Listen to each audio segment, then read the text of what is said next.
البيان ما لم يعلم ونشهد أن لا إله إلا الله وحده لا شريك له لا ضد له ولا ند له ولا مثل له ونشهد أن سيدنا وسندنا وحبيبنا وحبيب ربنا وطبيبنا وطبيب قلوبنا ومولانا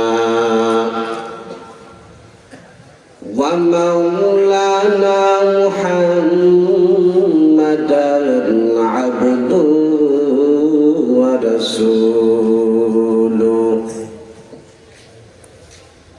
الذي أرسله الله تعالى بالحق بشيرا ونذيرا وداعيا إلى الله بإذنه وسراجا منيرا أما بعد فأعوذ بالله من الشيطان الرجيم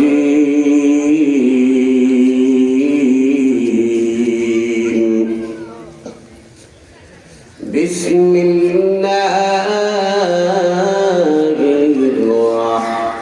الرحمن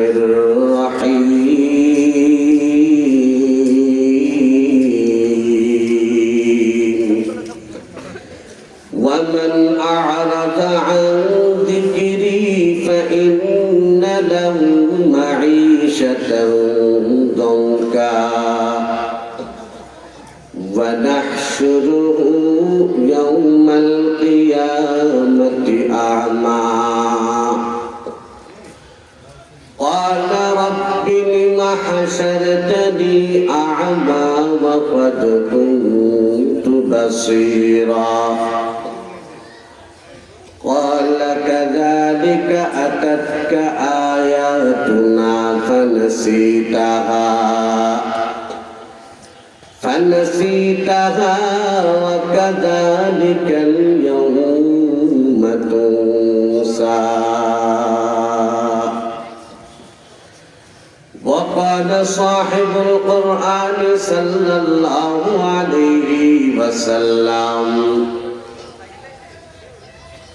إن الذي ليس في جوفه شيء من القرآن كالبيت الخريب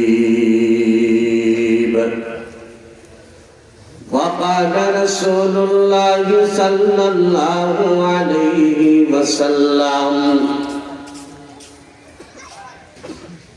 إن الله تعالى لا ينظر إلى صوركم ولا أجسامكم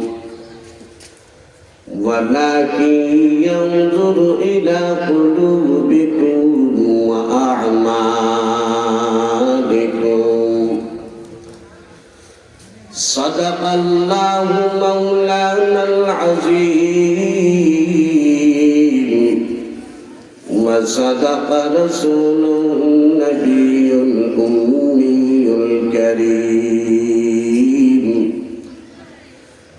ونحن على ذلك لمن الشاهدين والشاكرين والذاكرين والحمد لله رب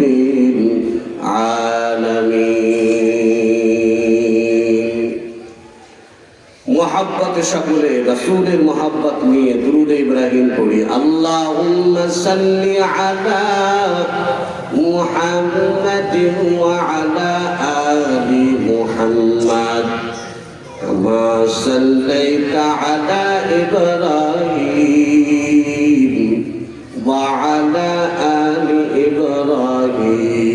إبراهيم إنك حميد مجيد اللهم بارك على محمد وعلى آل محمد كما باركت على إبراهيم وعلى آل إبراهيم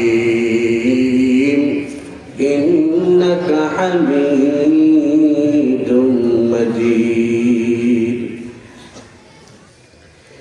दुर्पेशानी ने तेरी कदरे कदरिया कर दिया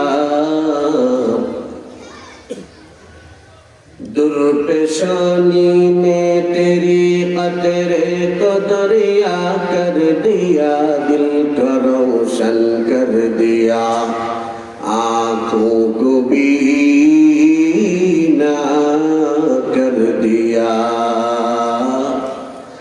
दिल का रोशन कर दिया आँखों को बीना कर दिया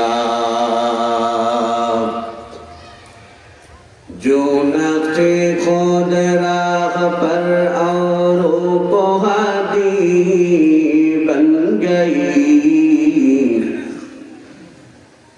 जो नक्शे खुद राह पर औरों को हादी बन गई अल्लाह अल्लाह क्या नजर थी जिसने मर्दू को मसीहा कर दिया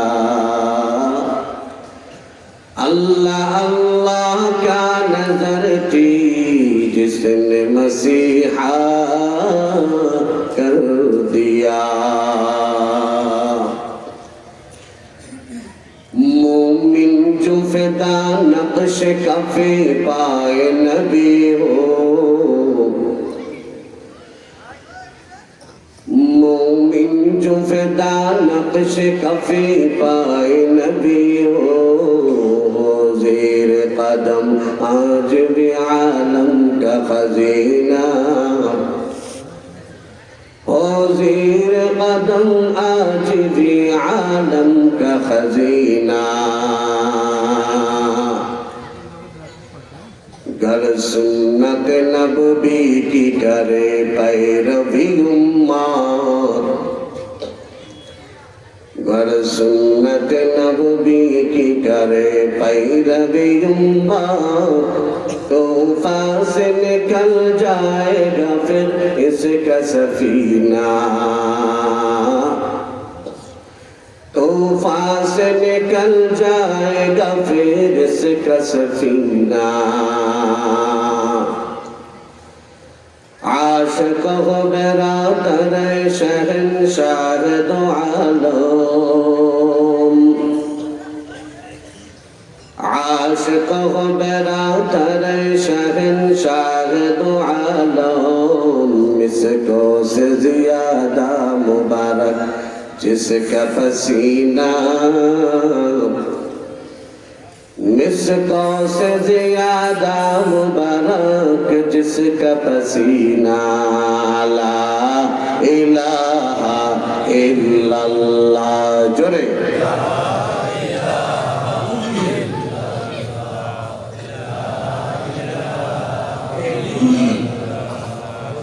ला इलाहा इल्लल्लाह जोरे ला इलाहा इल्लल्लाह ला इलाहा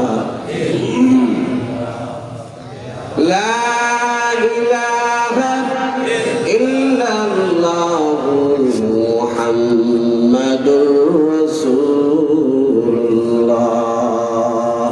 সাল্লাল্লাহু আলাইহি দুই দিন ব্যাপী চতুর্থ বাৎসরিক পাটুয়াকান্দি স্কুল ময়দানে পাটুয়াকান্দি গ্রামবাসীর উদ্যোগে আয়োজিত আজকের শেষ রজনীর মহতী তাফসীর ও কোরআন মাহফিলের মোহতারাম সভাপতি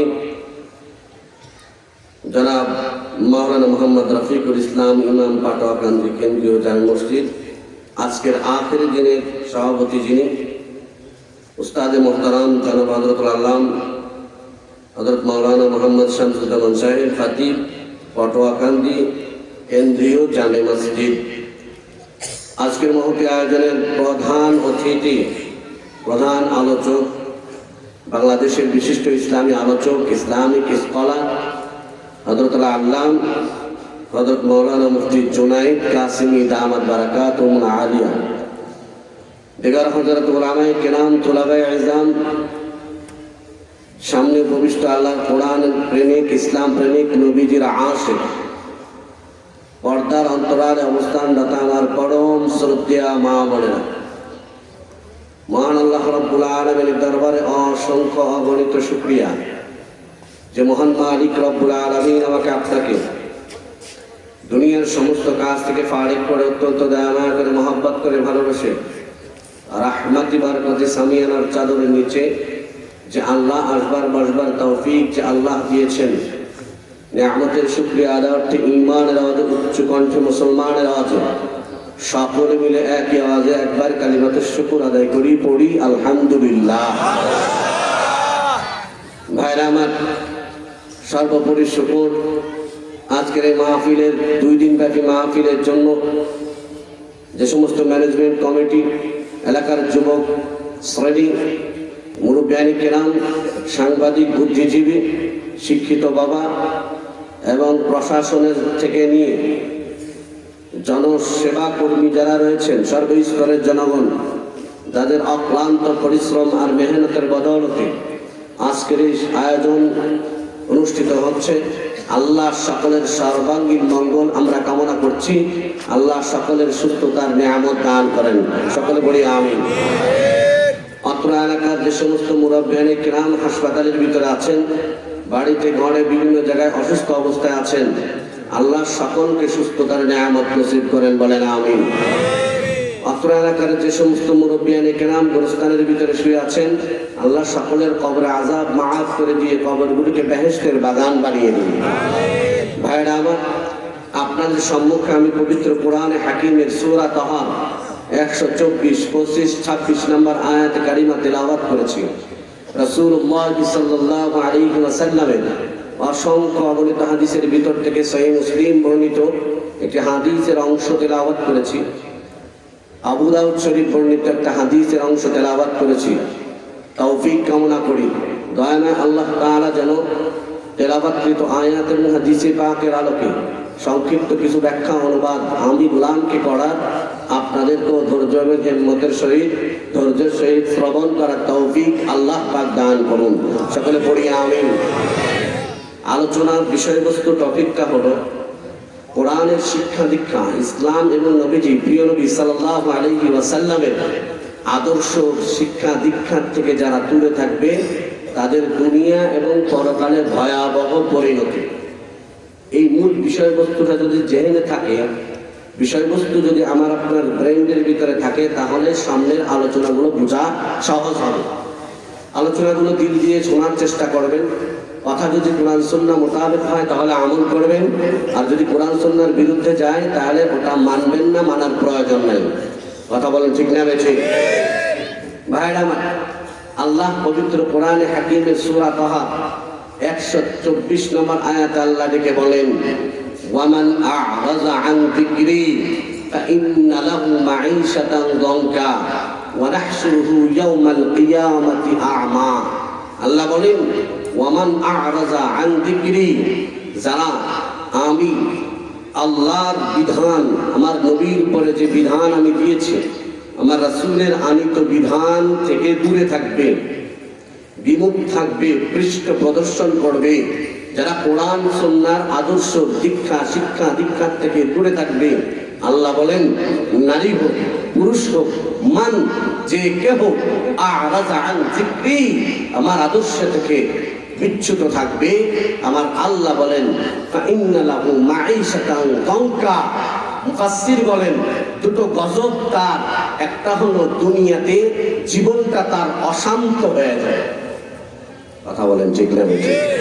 আমার আল্লাহ যেটা বলবেন ওটা আপনারা বললেও ঠিক, ঠিক বললেও ঠিক, ঠিক না বললেও ঠিক। কথা বলেন ঠিক না ঠিক? ওয়ামান আ'রাযা, যারা দূরে থাকবে আল্লাহ এবং তার রাসূলের আদর্শ থেকে, ফাইন্না লাহু মাঈশাতান দানকা, এই দানকা ফিদ দুনিয়া, একটা হলো দুনিয়া তার অশান্ত হয়ে যাবে। দুই নাম্বার ফিল কবরি, কবরের জগতের ভিতরে, আলামে বারজাখ, কবরের জগতের ভিতরে তার কবরটা সংকীর্ণ হয়ে যাবে। কবর আর 3.5 হাত থাকবে না, কবর সংকীর্ণ হয়ে যাবে। তিরমিজি শরীফের বর্ণনায় নবী বলেন, ফাতাখতালিফু আযলাউহু, তার কবরের মাটি চারপাশ দিয়ে এমন জোরে চাপ মারবে, আল্লাহর নবী বলেন ফাতাখতালিফু আযলাউহু, ডান পাজরের হাড্ডি বাম পাজরের হাড্ডির ভিতরে ঢুকে যাবে।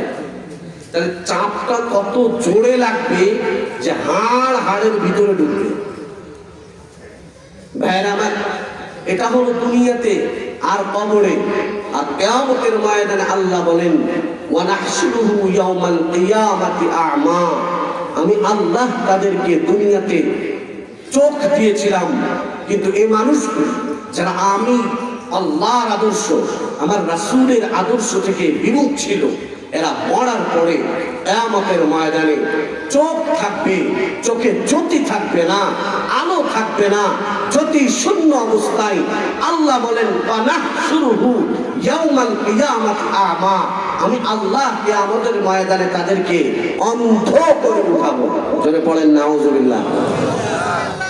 ক্বালা রাব্বি লিমা হাশারতানি আ'মা, সেদিন কিয়ামতের ময়দানে বেনামাজিরা, ফারমান বদমাশ, সুদখোর, ঘুষখোর, অত্যাচারী, জালেম, শোষণকারী, দখলবাজ, ধূর্তরাজ, যারা অন্যায়কে অন্যায় মনে করে নাই, সুদ খেয়েছে, হারাম খেয়েছে, অত্যাচার করেছে, রাসূলের বিরুদ্ধে চলেছে, ইসলামের বিরুদ্ধে যারা চলেছে, শরীয়তের বিরুদ্ধে যারা কলম চালিয়েছে, জবান চালিয়েছে, পা চালিয়েছে, হাত চালিয়েছে, কিয়ামতের ময়দানে অন্ধ অবস্থায় উঠার পরে আল্লাহকে ডাক দিয়া বলবে ক্বালা রাব্বি লিমা হাশারতানি আ'মা, ও আল্লাহ, দুনিয়াতে আমার চক্ষু ঠিক অবস্থায় আমি আসছি, আজ আমি অন্ধ কেন?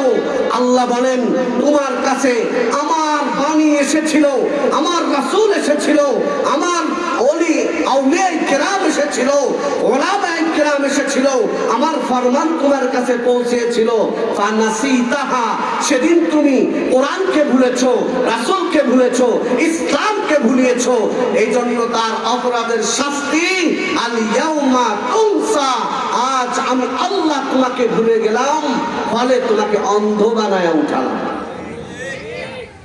ভাইরা আমার, এই হলো আয়াতের তর্জমা। এখন আপনারা যদি তর্জমা বুঝে থাকেন তাহলে আমাকে সবাই একটু জবাব দেন, আল্লাহ আর আল্লাহ রাসূলের আদর্শের থেকে উত্তম আদর্শ এই জগতের বুকে আর কোনো কিছু আছে? সবাই জোরে বলেন আছে? গণতন্ত্র আছে, গণতন্ত্র কি ইসলামের চেয়ে ভালো?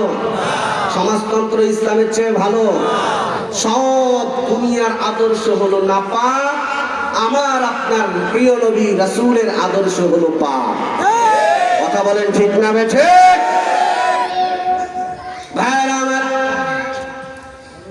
আমার আল্লাহ রাব্বুল আলামিন সূরা তাহার 124 নম্বর আয়াতে ডাক দিয়া বলেন ওয়ামান আ'রাযা আন যিকরি ফাইন্না লাহু মাঈশাতান দানকা ওয়া নাহশুরুহু ইয়াওমাল কিয়ামাতি আ'মা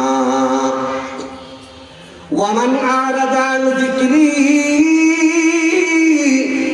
فإن له معيشة ضنكا মায়ার রব আমার ডাক দিয়ে বলেন, এই গোলাম, তুমি যদি আমার আদর্শ থেকে, আমার কোরআনের শিক্ষা দীক্ষা থেকে, আমার নবী রাহমাতুল লিল আলামিনের আদর্শ আর শিক্ষা দীক্ষা থেকে নিজের পরিবারকে দূরে রাখো, নিজেকে ব্যক্তিগতভাবে দূরে রাখো, পরিবারকে যদি দূরে রাখো, সমাজকে যদি দূরে রাখো, রাষ্ট্রীয় জীবনে আমার নবীর আদর্শকে প্রয়োজন মনে করা নাই, আছে না নাই? যারা বলেন না কেন আছে না নাই?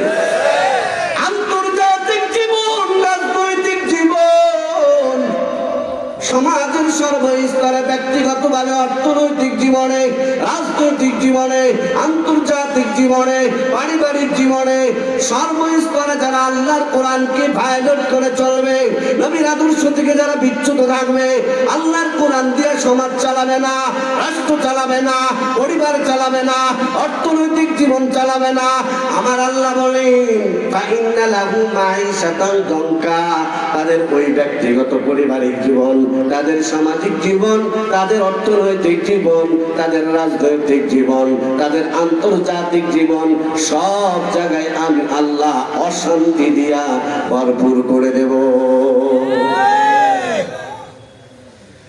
আমার এলাকার যুবক, ও বৃদ্ধ বাবাজি, ঘরের আম্মা যান, স্বামী তোমার লক্ষ লক্ষ কোটি কোটি টাকা কামাই করে, এরপরও ঘরে শান্তি নাই, আছে না নাই? জোরে বলেন, আছে না নাই? ডান হাত দিয়ে কোটি কোটি কোটি টাকা কামাই করি, কিন্তু বাম হাত দিয়ে কোন দিক দিয়ে চলে যায়? বরকত নাই, বরকত শূন্য। পরিবারের ভিতরে অশান্তি, শুধু অশান্তি আর অশান্তি। কয় কেন? ভালো করে খোঁজ নিয়ে দেখো, তুমি হয়তো কোরআন আর রাসূলের আদর্শ থেকে দূরে সরে গেছো, এজন্য নগদ গজব দুনিয়ায় শুরু হয়েছে। কথা বলেন ঠিক না? ومن أعرض عن ذكري فإن له معيشة ضنكا। আমার আল্লাহ ডাক দিয়ে কয়, যারা নাকি কোরআন আর রাসূলের আদর্শ থেকে দূরে থাকবে, দেখো দুনিয়ার রাজনৈতিক দল শুধু নাই, দুনিয়ার সব জায়গায় তাকায় দেখো, মারামারি, কিলাকিলি, গুতাগুতি, ফাটাফাটি, আছে না নাই? জোরে বলেন, আছে না নাই? কি ব্যাপার? রাও রাজনীতি করে, মৌলবীরাও রাজনীতি করে, মৌলবীদের তো মারামারি দেখছে। ওখানে মারামারি কেন? ওখানে আল্লাহর কোরআন নাই। তাহলে কি বোঝা গেল? কোরআন নাই যেখানে শান্তি নাই। পিছনে বারা জোরে আওয়াজ দিয়া বলো, কোরআন নাই যেখানে। একমত তো? কারা কারা একমত? আল্লাহু আকবার, নারে তাকবীর। কোরআন আছে যেখানে শান্তি আছে, কোরআন নাই যেখানে শান্তি নাই।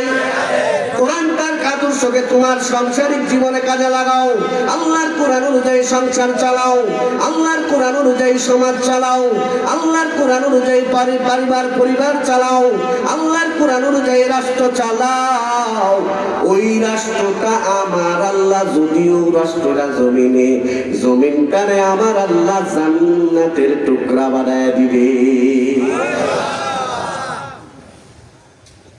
ومن أعرض عن ذكري فإن له معيشة ضنكا ونحشره يوم القيامة أعمى। রাসূলের আদর্শ থেকে শ্রেষ্ঠ আদর্শ, ও ঘরের আম্মা জান, ও বৃদ্ধ বাবাজি, যুবক, কোন নায়কের ভক্ত হইলি? ও ঘরের আম্মা জান, কোন নায়িকার ভক্ত হয়েছো? দুনিয়ার সবার আদর্শ না পাক আমার আপনার মায়ার নবী, ওরে রাহমাতুল লিল আলামিন, আমার আপনার মায়ার নবীর আদর্শ হলো পাক। নবী আমার কেমনে খানা খেয়েছেন সেটা ফলো করো, নবী আমার কেমনে জীবন চালিয়েছেন সেটা ফলো করো। আমার নবীর ভিতরে সব রকমের আদর্শ অনুসরণীয়, অনুকরণীয় আদর্শ রূপে পাঠিয়েছেন আমার আল্লাহ নবীকে।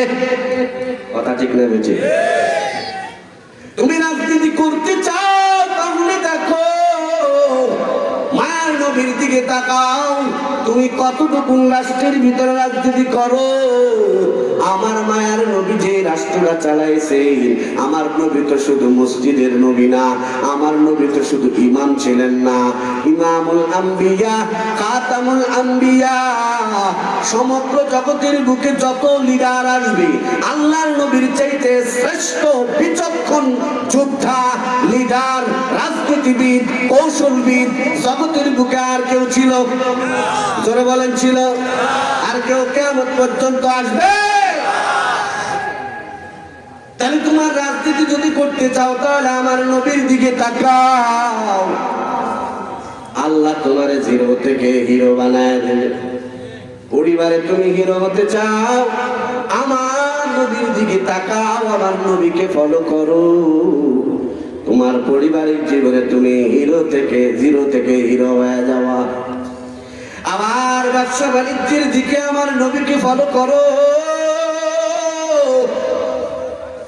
ও আমার ব্যবসায়ী বাবা, ও আমার এলাকার যুবক, এমন এক মায়ের নবী, এমন এক আদর্শ দিয়ে আমার আল্লাহ পাঠাইছেন যার ভিতরে কোনো জিনিসের কোনো কমতি নাই, অভাব নাই। কিয়ামত পর্যন্ত যত মানুষ আসবে তাদের যত প্রয়োজন দেখা দিবে, সমস্ত প্রয়োজনের সমস্ত সমাধান আমার আল্লাহ কোরআনে এবং রাসূলের সুন্নাহর ভিতরে দিয়েছে কি দেয় না? ইবনে মাজাহ শরীফের হাদিসে বার তাকান, মায়ার নবী আমার বলেন, সালাসাতুল লানাতুল্লাহি তাআলা ওয়াল মালাইকাতি ওয়ান নাসি আজমাইন।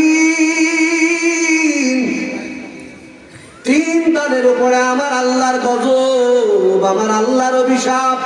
কার অভিশাপ? জোরে বলেন, কার অভিশাপ? দুই নম্বর নবী আমার বলেন, তিন গ্রুপের উপরে আমার আল্লাহর অভিশাপ। দুই নাম্বার ফেরেশতাদের অভিশাপ, তিন নাম্বার সমস্ত মাখলুকাতের অভিশাপ। এর ভিতরে অন্যতম একটা হলো মান ইত্তাবা সুন্নাতাল জাহিলিয়াতি ফিল ইসলাম। মান ইত্তাবা সুন্নাতাল জাহিলিয়াতি ফিল ইসলাম। নবী আমার কয়, যারা ইসলাম ধর্মের ভিতরে থেকেও ভিন্ন কোন আদর্শ তালাশ করে। কথা কি বুঝছেন আপনারা? সমাজ চালানোর নীতি কোরআন শরীফের ভিতরে আছে না নাই? হাদিসের ভিতরে আছে না নাই? রাহমাতুল লিল আলামিন দিয়া বলেন, উম্মত মান ইত্তাবা সুন্নাতাল জাহিলিয়াতি ফিল ইসলাম। ইসলাম ধর্মের ভিতরে থেকেও তুমি যদি মুসলমান দাবি করো,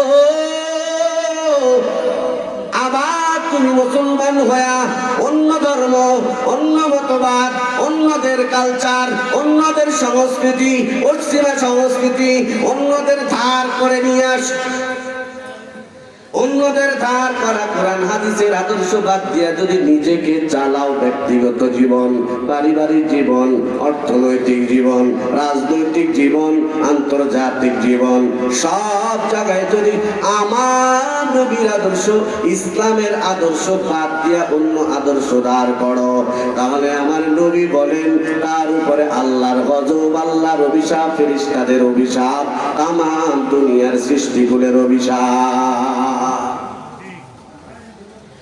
ও আমার পাটুয়াকান্দি এলাকার যুবক, ও বৃদ্ধ বাবাজি, এই ভূখণ্ড 55,000 বর্গ মাইল স্বাধীন হয়েছে 53 বছর হলো। রাগ করতেছেন আপনারা? বাজে কথা বলতেছি? 53 বছর হলো এই মাটি স্বাধীন। আজও মানুষ কোনো নিরাপত্তা নাই, শান্তি নাই। বারবার পরিবর্তন হয়, পালা বদল হয়, কিন্তু জনগণের ভাগ্যের কোনো পরিবর্তন নাই। আসতে বলেন কেন? কথা ঠিক লাগে? মানুষের পারিবারিক জীবনে শান্তি নাই, রাজনৈতিক জীবনে শান্তি নাই। বাজারের ভিতরে বন্ধু নিয়ে বান্ধবীর দিয়ে গেছে ঘুরতে, বাড়িতে আবার বোনকে নিয়ে আবার ফিরে আসতে পারবে কিনা তার নিশ্চয়তা নাই। কথা বলেন না কেন?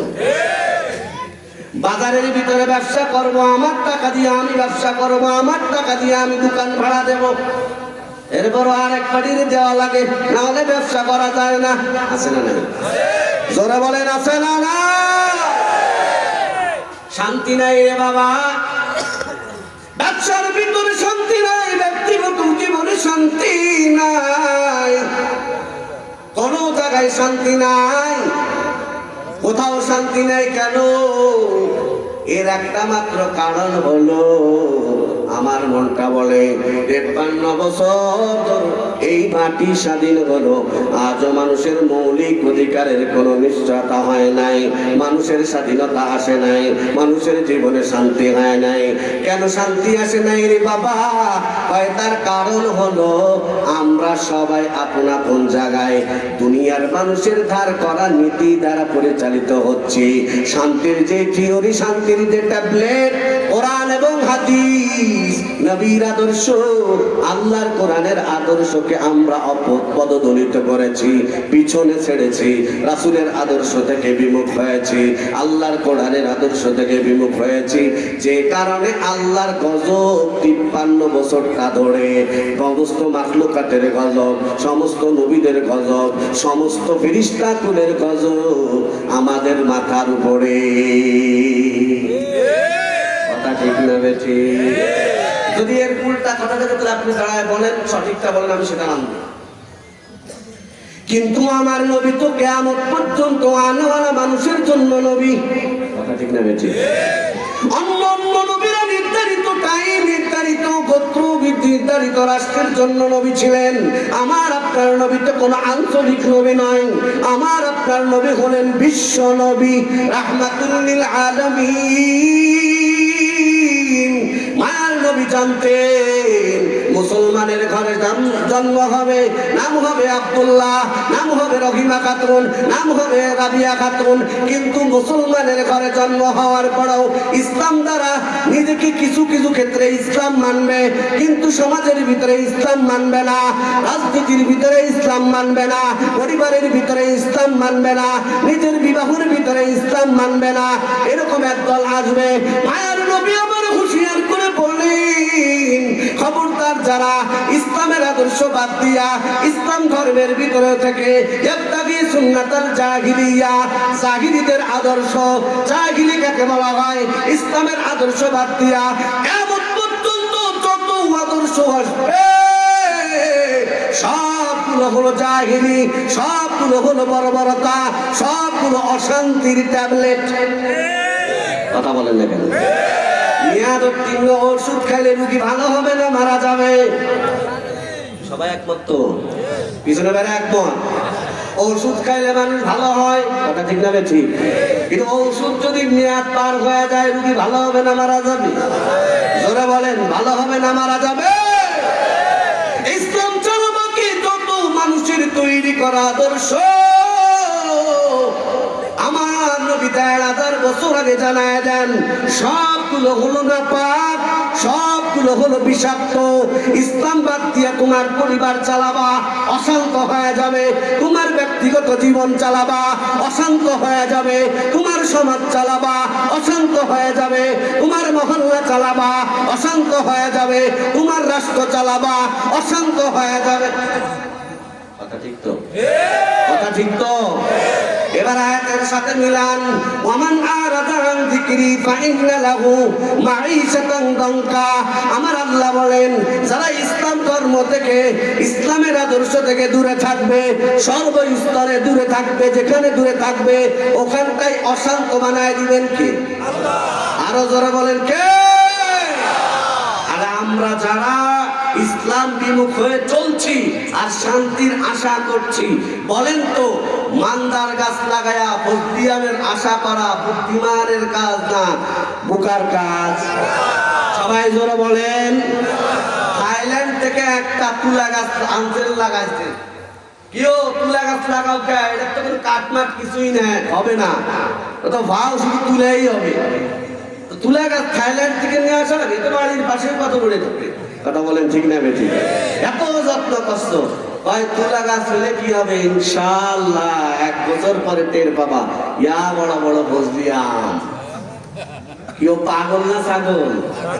কথা বলেন না কেন? পাগল না ছাগল? আরে দুটোটা। কথা বলেন ঠিক না বেঠিক? ও পাগল ও ছাগল। ওয়ামান আরাদা আন যিকরি ফাইন্না লাহু মাঈশাতান দানকা। বিরক্ত হচ্ছেন নাকি আপনারা? সবাই খুশি তো ইনশাআল্লাহ? হুজুরের আলোচনা শুনে মুনাজাত দিয়া যাবেন কারা কারা? তো হাত তুলে দেখায় দাও। নারে তাকবীর। হাতটা মান আল্লাহ কবুল করেন, জোরে বলেন আমিন। আমার আল্লাহ শব্দ একটা সংক্ষেপে বললেন, যারা ইসলামের আদর্শ থেকে দূরে থাকবে তাদের জীবন হয়ে যাবে অশান্ত। আমার আল্লাহ কয় অশান্ত হয়ে যাবে, আমার নেতা কয় না আমার কাছে আসো তোমার দুনিয়া জান্নাত বানায় দেওয়া হবে নাকি? কথা বলেন না কেন? হবে। এবার আরো ভয়ানক কথা আল্লাহ কি বলেছেন শোনো মুসলমানেরা, ওয়ামান ইয়াবতাগি গায়রাল ইসলামি দীনান ফালান ইউকবালা মিনহু ওয়া হুয়া ফিল আখিরাতি মিনাল খাসিরিন।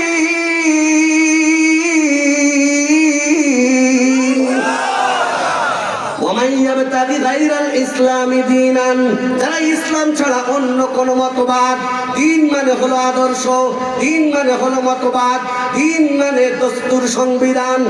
কথা বলেন ঠিক না বেঠিক?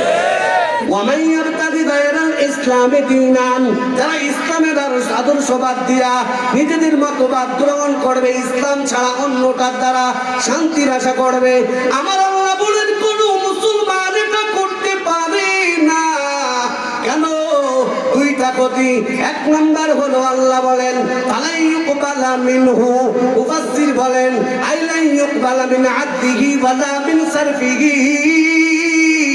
ও ঘরের আম্মা জান, ও আমার এলাকার যুবক, ও বৃদ্ধ বাবাজি, যারা ইসলাম বাদ দিয়া অন্যটা দিয়ে নিজের সমাজ চালানোর আন্দোলন করো, সমাজ চালানোর আন্দোলন করো, দেশ চালানোর আন্দোলন করো, সংগ্রাম করো, আমার আল্লাহ ডাক দিয়া বলে ও হাদিসা তোর হদ আমার আল্লাহ কবুল করবে না। ও মুসলমান, তোর নামাজ আমার আল্লাহ কবুল করবে না। ও মাদ্রাসার সভাপতি, তোর মাদ্রাসার সভাপতি করে যা নাকি কামাইলা কিছুই কিয়ামতের ময়দানে পাবি না। বলে ঠিক না বেঠিক? কি আমি বলছি না আল্লাহ বলছে? আরো জোরে বলো কে? যারা আল্লাহ তার রাসূলের আদর্শ থেকে ভিন্ন কিছু অবলম্বন করবে এরা আমি আবরারের মামলার আসামি না, এরা মাওলানা শামসুজ্জামান সাহেবের মামলার আসামি না, শামসুল হক সাহেবের মামলার আসামি না, জুনায়েদ কাসেমীর মামলার আসামি না, তারা স্বয়ং আমার রব আসমানের মালিক আল্লাহর মামলার আসামি। কথা বলেন ঠিক না বেঠে? আমি টুপিওয়ালার নাই লাঠি চড় দিয়ে একটা দিয়া বসাই দিবা, ডাউন করে দিবা, আমার আল্লাহর সাথে লড়বা কেমনে? কথা বলেন ঠিক না বেঠে? আমার আল্লাহর সাথে ফাইট করেছিল নমরুদ। কথা ঠিক না বেঠিক? আমার আল্লাহর সাথে লড়াই ছিল ফেরাউন, আমার আল্লাহর সাথে লড়াই করেছিল নমরুদ, আবু জাহাল, উতবা, সাইবা, যারা আল্লাহর কোরআনের বিরুদ্ধে, ইসলামের বিরুদ্ধে, রাসূলের বিরুদ্ধে, ইসলামী শিক্ষা দীক্ষার বিরুদ্ধে, মাদ্রাসা শিক্ষার বিরুদ্ধে যারা আঙ্গুল উঠাবে, যারা চোখ তুলে তাকাবে, আল্লাহর কসম তারা আবু জাহেলের নাতি পুতি সাগরি। কথা বলো ঠিক না বেঠিক? নারায়ে তাকবীর, নারায়ে তাকবীর। দিন ইসলাম, দিন ইসলাম জিন্দাবাদ, জিন্দাবাদ। আল কোরআনের আলো ঘরে ঘরে চলো, নারায়ে তাকবীর। ومن يبتغي غير الإسلام دينا فلن يقبل منه وهو في الآخرة من الخاسرين। নতুন বাংলাদেশের ভিতরে মেম্বারে মেম্বারে মানুষের কানে কানে, পাড়ায় পাড়ায়, মহল্লায় মহল্লায়, ঘরে ঘরে এই বয়ান, এই আওয়াজ ওয়াজ করার সময় হয়েছে। কথা বলেন ঠিক না বেঠিক? নামাজের ওয়াজ অনেক করছেন মৌলবীরা, যাকাতের ওয়াজ অনেক করছেন, এখন একটু আল্লাহর কোরআন দেখেন কত ভয়ঙ্কর কথা, এই ওয়াজ কত হওয়ার দরকার। আমার আল্লাহ বলেন ফালাই ইউকবালা মিনহু, ফালাই ইউকবালা মিনহু, নাম তাকিদ দিয়ে আল্লাহ বলেন ওর কোনো নামাজ, কোনো নফল, কোনো ফরজ কিছুই কবুল হবে না। আচ্ছা বাবা, আমরা এই যে কষ্ট করে এই শীতের ভিতরে আজকে আইসা বসছি কিসের জন্য বলেন তো? আল্লাহ মাফ পাওয়ার জন্য। এর একটা বিনিময়ে পাবো, প্রতিদান পাবো। কথা বলেন ঠিক না বেঠিক? আপনি নামাজও পড়বেন, আবার আল্লাহর কোরআনের বিরুদ্ধে স্লোগান দিবেন, তাদের সাথে সম্পর্ক রাখবেন, আল্লাহর কসম আপনার নামাজ আদায় হয়ে যাবে কিন্তু কবুল হবে না। একটা হলো সিহাত সালাত, আর একটা হলো কবুল সালাত। দুটো জিনিস, এটা হলো এই নিয়ে আলোচনা, অন্য বিষয়। অর্থাৎ আপনার নামাজের দায়িত্বটা ছিল, দায়িত্ব আদায় হয়ে যাবে, কিন্তু নামাজ পড়ার মাধ্যমে যে একটা প্রতিদান পেতেন, সোয়াব পেতেন, এই সোয়াব থেকে আপনি বঞ্চিত হয়ে যাবেন। কথা বলেন ঠিক না বেশি? তাহলে আদর্শ মানা লাগবে কার? আরো জোরে বলেন কার? তাহলে গোটা দেশবাসী এই অশান্তির ভিতরে 53 বছর ধরে কেন? কোরআন আর হাদিস দ্বারা বুঝলাম, সূরা তাহার 124 নম্বর আয়াত আর মানে ইবনে মাজাহ শরীফের এই বর্ণনা দ্বারা বুঝলাম, আমরা সবাই জেনে হোক না জেনে হোক, বুঝে হোক না বুঝে হোক, আমরা সবাই কার মামলার আসামি? আল্লাহ। আরো জোরে বলো, কার মামলার আসামি? এখন এখান থেকে তওবা করার দরকার আছে না নাই? তওবা করার দরকার। যে অপরাধ করছেন ওই অপরাধ থেকে তওবা করবেন, না হলে কি হবে? আপনার কাটছে হলো কপাল, আপনি পাছায় যদি মলম লাগান তাহলে ওই কাটা ভালো হবে। কথা বলছেন না কেন? একমাত্র তাহলে যেই রোগে যেখানে রোগ মলম ওখানেই মারতে হবে। কথা ঠিক না বেঠি? আমরা সবাই পরিবর্তন হব ইনশাআল্লাহ, ইনশাআল্লাহ। কারা আল্লাহু আকবার, নারে তাকবীর, নারে তাকবীর। আল্লাহ কবুল করুন, জোরে বলেন আমিন। ওয়া মান আরাদা যিকরি ফাইন্না লাহু মাঈশাতান দানকা। আদর্শ মানতে হবে আমার নবীর, রাহমাতুল লিল আলামিনের আদর্শ মানা লাগবে, না হলে জীবন অশান্ত হয়ে যাবে। কোরআনের আদর্শ মানতে হবে, রাসূলের আদর্শ মানতে হবে। যদি মানতে পারি, আমার আল্লাহ গ্যারান্টি দিয়েছেন, দুনিয়ার মানুষ গ্যারান্টি দেওয়ার কোনো এখতিয়ার নাই, কারণ তার গায়ে ছাড়া নাই। কথা বলেন ঠিক না বেশি? আমার আল্লাহ বলেন, নিশ্চিত জেনে নাও, আমি আল্লাহ তোমার সব জীবনের পরতে পরতে শান্তি দিয়া ভরপুর করে দিব। 2 নাম্বার, ফাইন্না লাহু মাঈশাতান দানকা। মুফাসসির বলেন তার কবর হয়ে যাবে সংকীর্ণ, যারা নামাজ পড়বে না। ও ঘরের আম্মা জান, ও আমার এলাকার যুবক, ও বৃদ্ধ বাবাজি যারা এখনো নামাজ কালাম পড়ো না, এখনো রোজা করো না, এখনো বড়কে সম্মান ছোটকে স্নেহ করো না, মা বাবার অবাধ্য চলো। ও ঘরের আম্মা জান যারা স্বামীর খেদমত করো না, উল্টা পাল্টা চলো, শরীয়ত মানো না, দ্বীন ইসলাম পালন করো না, তুমি কি জানো তোমার আমার যাত্রা হলো সেই কবর? সেই বুখারীর বর্ণনা, কবর ঘরের ভিতরে থাকা লাগবে কমসে কম 40,000 বছর। কত বছর? পিছনের ভাইয়ের আওয়াজ দিয়ে বলো, কত বছর?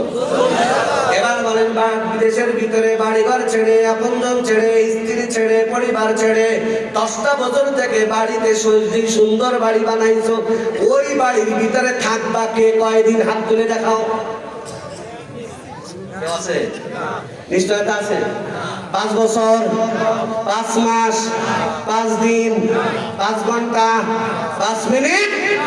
নিঃশ্বাসের নাই কোনো, চলে বলেন নিঃশ্বাসের নাই কোনো। দেখো, যে বাড়ি বানানোর জন্য এত পরিকল্পনা করো, অথচ এই বাড়িতে 5টা মিনিট থাকবা কিনা তার কোনো নিশ্চয়তা নাই, গ্যারান্টি নাই।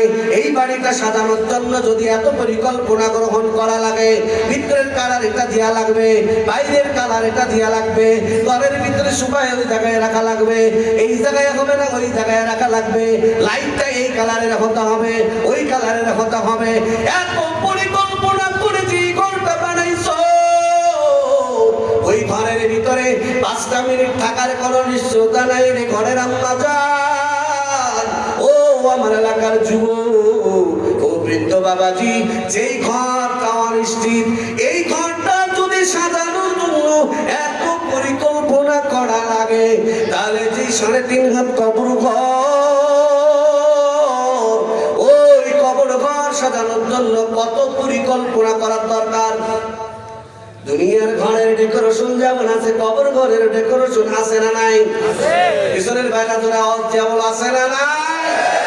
এই ডেকোরেশন, কবর ঘরের একটা ডেকোরেশনের নাম হলো নামাজ, আরেকটা ডেকোরেশন নাম হলো রোজা, আরেকটা ডেকোরেশনের নাম হলো যাকাত, আরেকটা ডেকোরেশনের নাম হলো সাদাকা খায়রাত, আরেকটা ডেকোরেশনের নাম হলো হজ, ভালো কাজ, সদকা করা, জিকির করা, কোরআনের তেলাওয়াত করা, এগুলি এক একটা কবর ঘরের ডেকোরেশন। সুবহানাল্লাহ বলেন, আর আস্তে বলেন সুবহানাল্লাহ।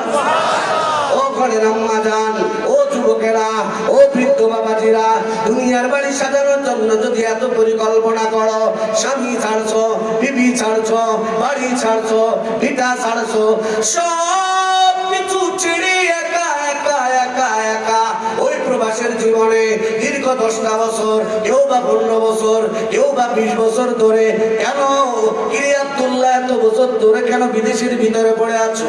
ভাই ভাই, কষ্ট করে 10টা 20টা বছর কোরবানি করি, এই কোরবানির বদৌলতে সুন্দর একটা বাড়ি বানাবো, আল্লাহ দরগা বাজারের ভিতরে একটা মার্কেট দেব, বাকি জীবন পায়ের উপর পা তুলে খাইতে পারবো। কথা ঠিক না বেঠি? কথা ঠিক না বেঠি? এইটাই তো উদ্দেশ্য। অথচ হकीकत से तू दुनिया बेखबर है, हकीकत से तू दुनिया बेखबर है, दुनिया की नुमाइश पर नजर है नबी गोयम के अज दुनिया जुदा बस अमर हाल के बाशी बा खुदाबार। হাকিকত কিন্তু ভিন্ন কথা বলে। এই বাড়িতে তুমি 5টা মিনিট থাকার কোনো নিশ্চয়তা নাই, অথচ সেই কবর ঘরে রওনা দিলি রে যুবক, ও ঘরের আম্মা জান, ও বৃদ্ধ বাবাজি, কদম বা কদম ওই ঘরের দিকে আগায় যাচ্ছ, তুমি কি জানো গো? ওই কবর ঘরের ভিতরে বুখারীর বর্ণনা বলে কমসে কম 40,000 বছর থাকা লাগবে। তাহলে ওই ঘরের জন্য পরিকল্পনা আছে, আছে আছে। যদি পরিকল্পনা থাকতো তাহলে এলাকায় মুসলমান এই কয়টা না আরো আছে, আরো আছে না?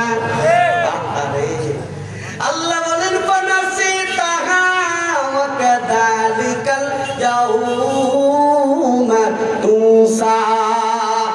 ও কপাল পোড়া যুবক, পাশেই কোরআনের মাহফিল হয়েছিল, গুনাহ মাফ করার মেডিসিন ওখানে ছিল, কপাল পোড়া মার্কেটে ঘুরলি, বান্ধবীরে নিয়ে ঘুরলি, বন্ধুরে নিয়ে ঘুরলি, দোকানে দোকানে ঘুরলি, কোনায় কোনায় আড্ডা জমাইলি, তোর কপাল পোড়া মাহফিলে যাওয়ার সময় হয় নাই। আল্লাহ বলেন আর ওই দিন কিয়ামতের ময়দানে তুই যেমন ওই দিন দুনিয়ার ময়দানে আমাকে যেমন ভুলে গেছিলা, ভুইলা পার্কে ঘুরলি, মসজিদে আযান হয়, মসজিদে তোরে পাওয়া যায় নাই, পার্কে পাওয়া গেল, মার্কেটে পাওয়া গেল, বাজারে পাওয়া গেল, আড্ডাখানায় পাওয়া গেল, খেলাধুলায় পাওয়া গেল, মসজিদে তোরে পাওয়া গেল না।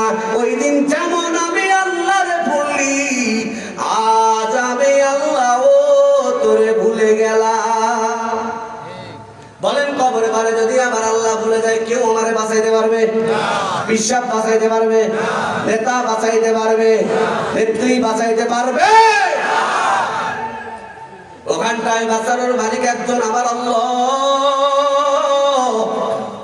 এজন্য খবরদার, অনন্তকালের সফর ইহা হামসাব মুসাফির হ্যায় কবর আখির ঠিকানা, ওই আগে রওয়ানা है कोई पीछे रवाना।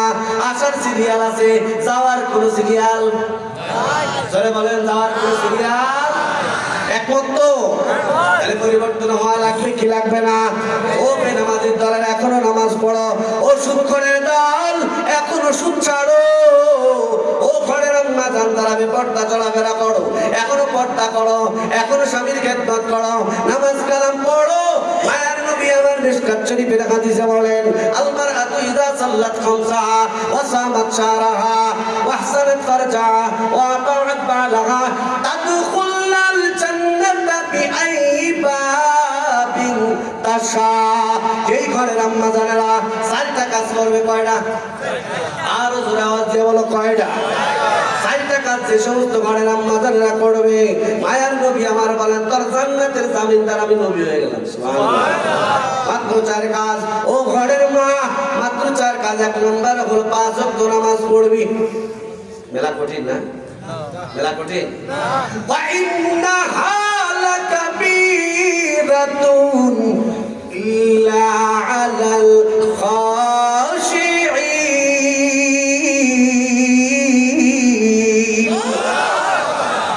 এটা কঠিন কাদের জন্য?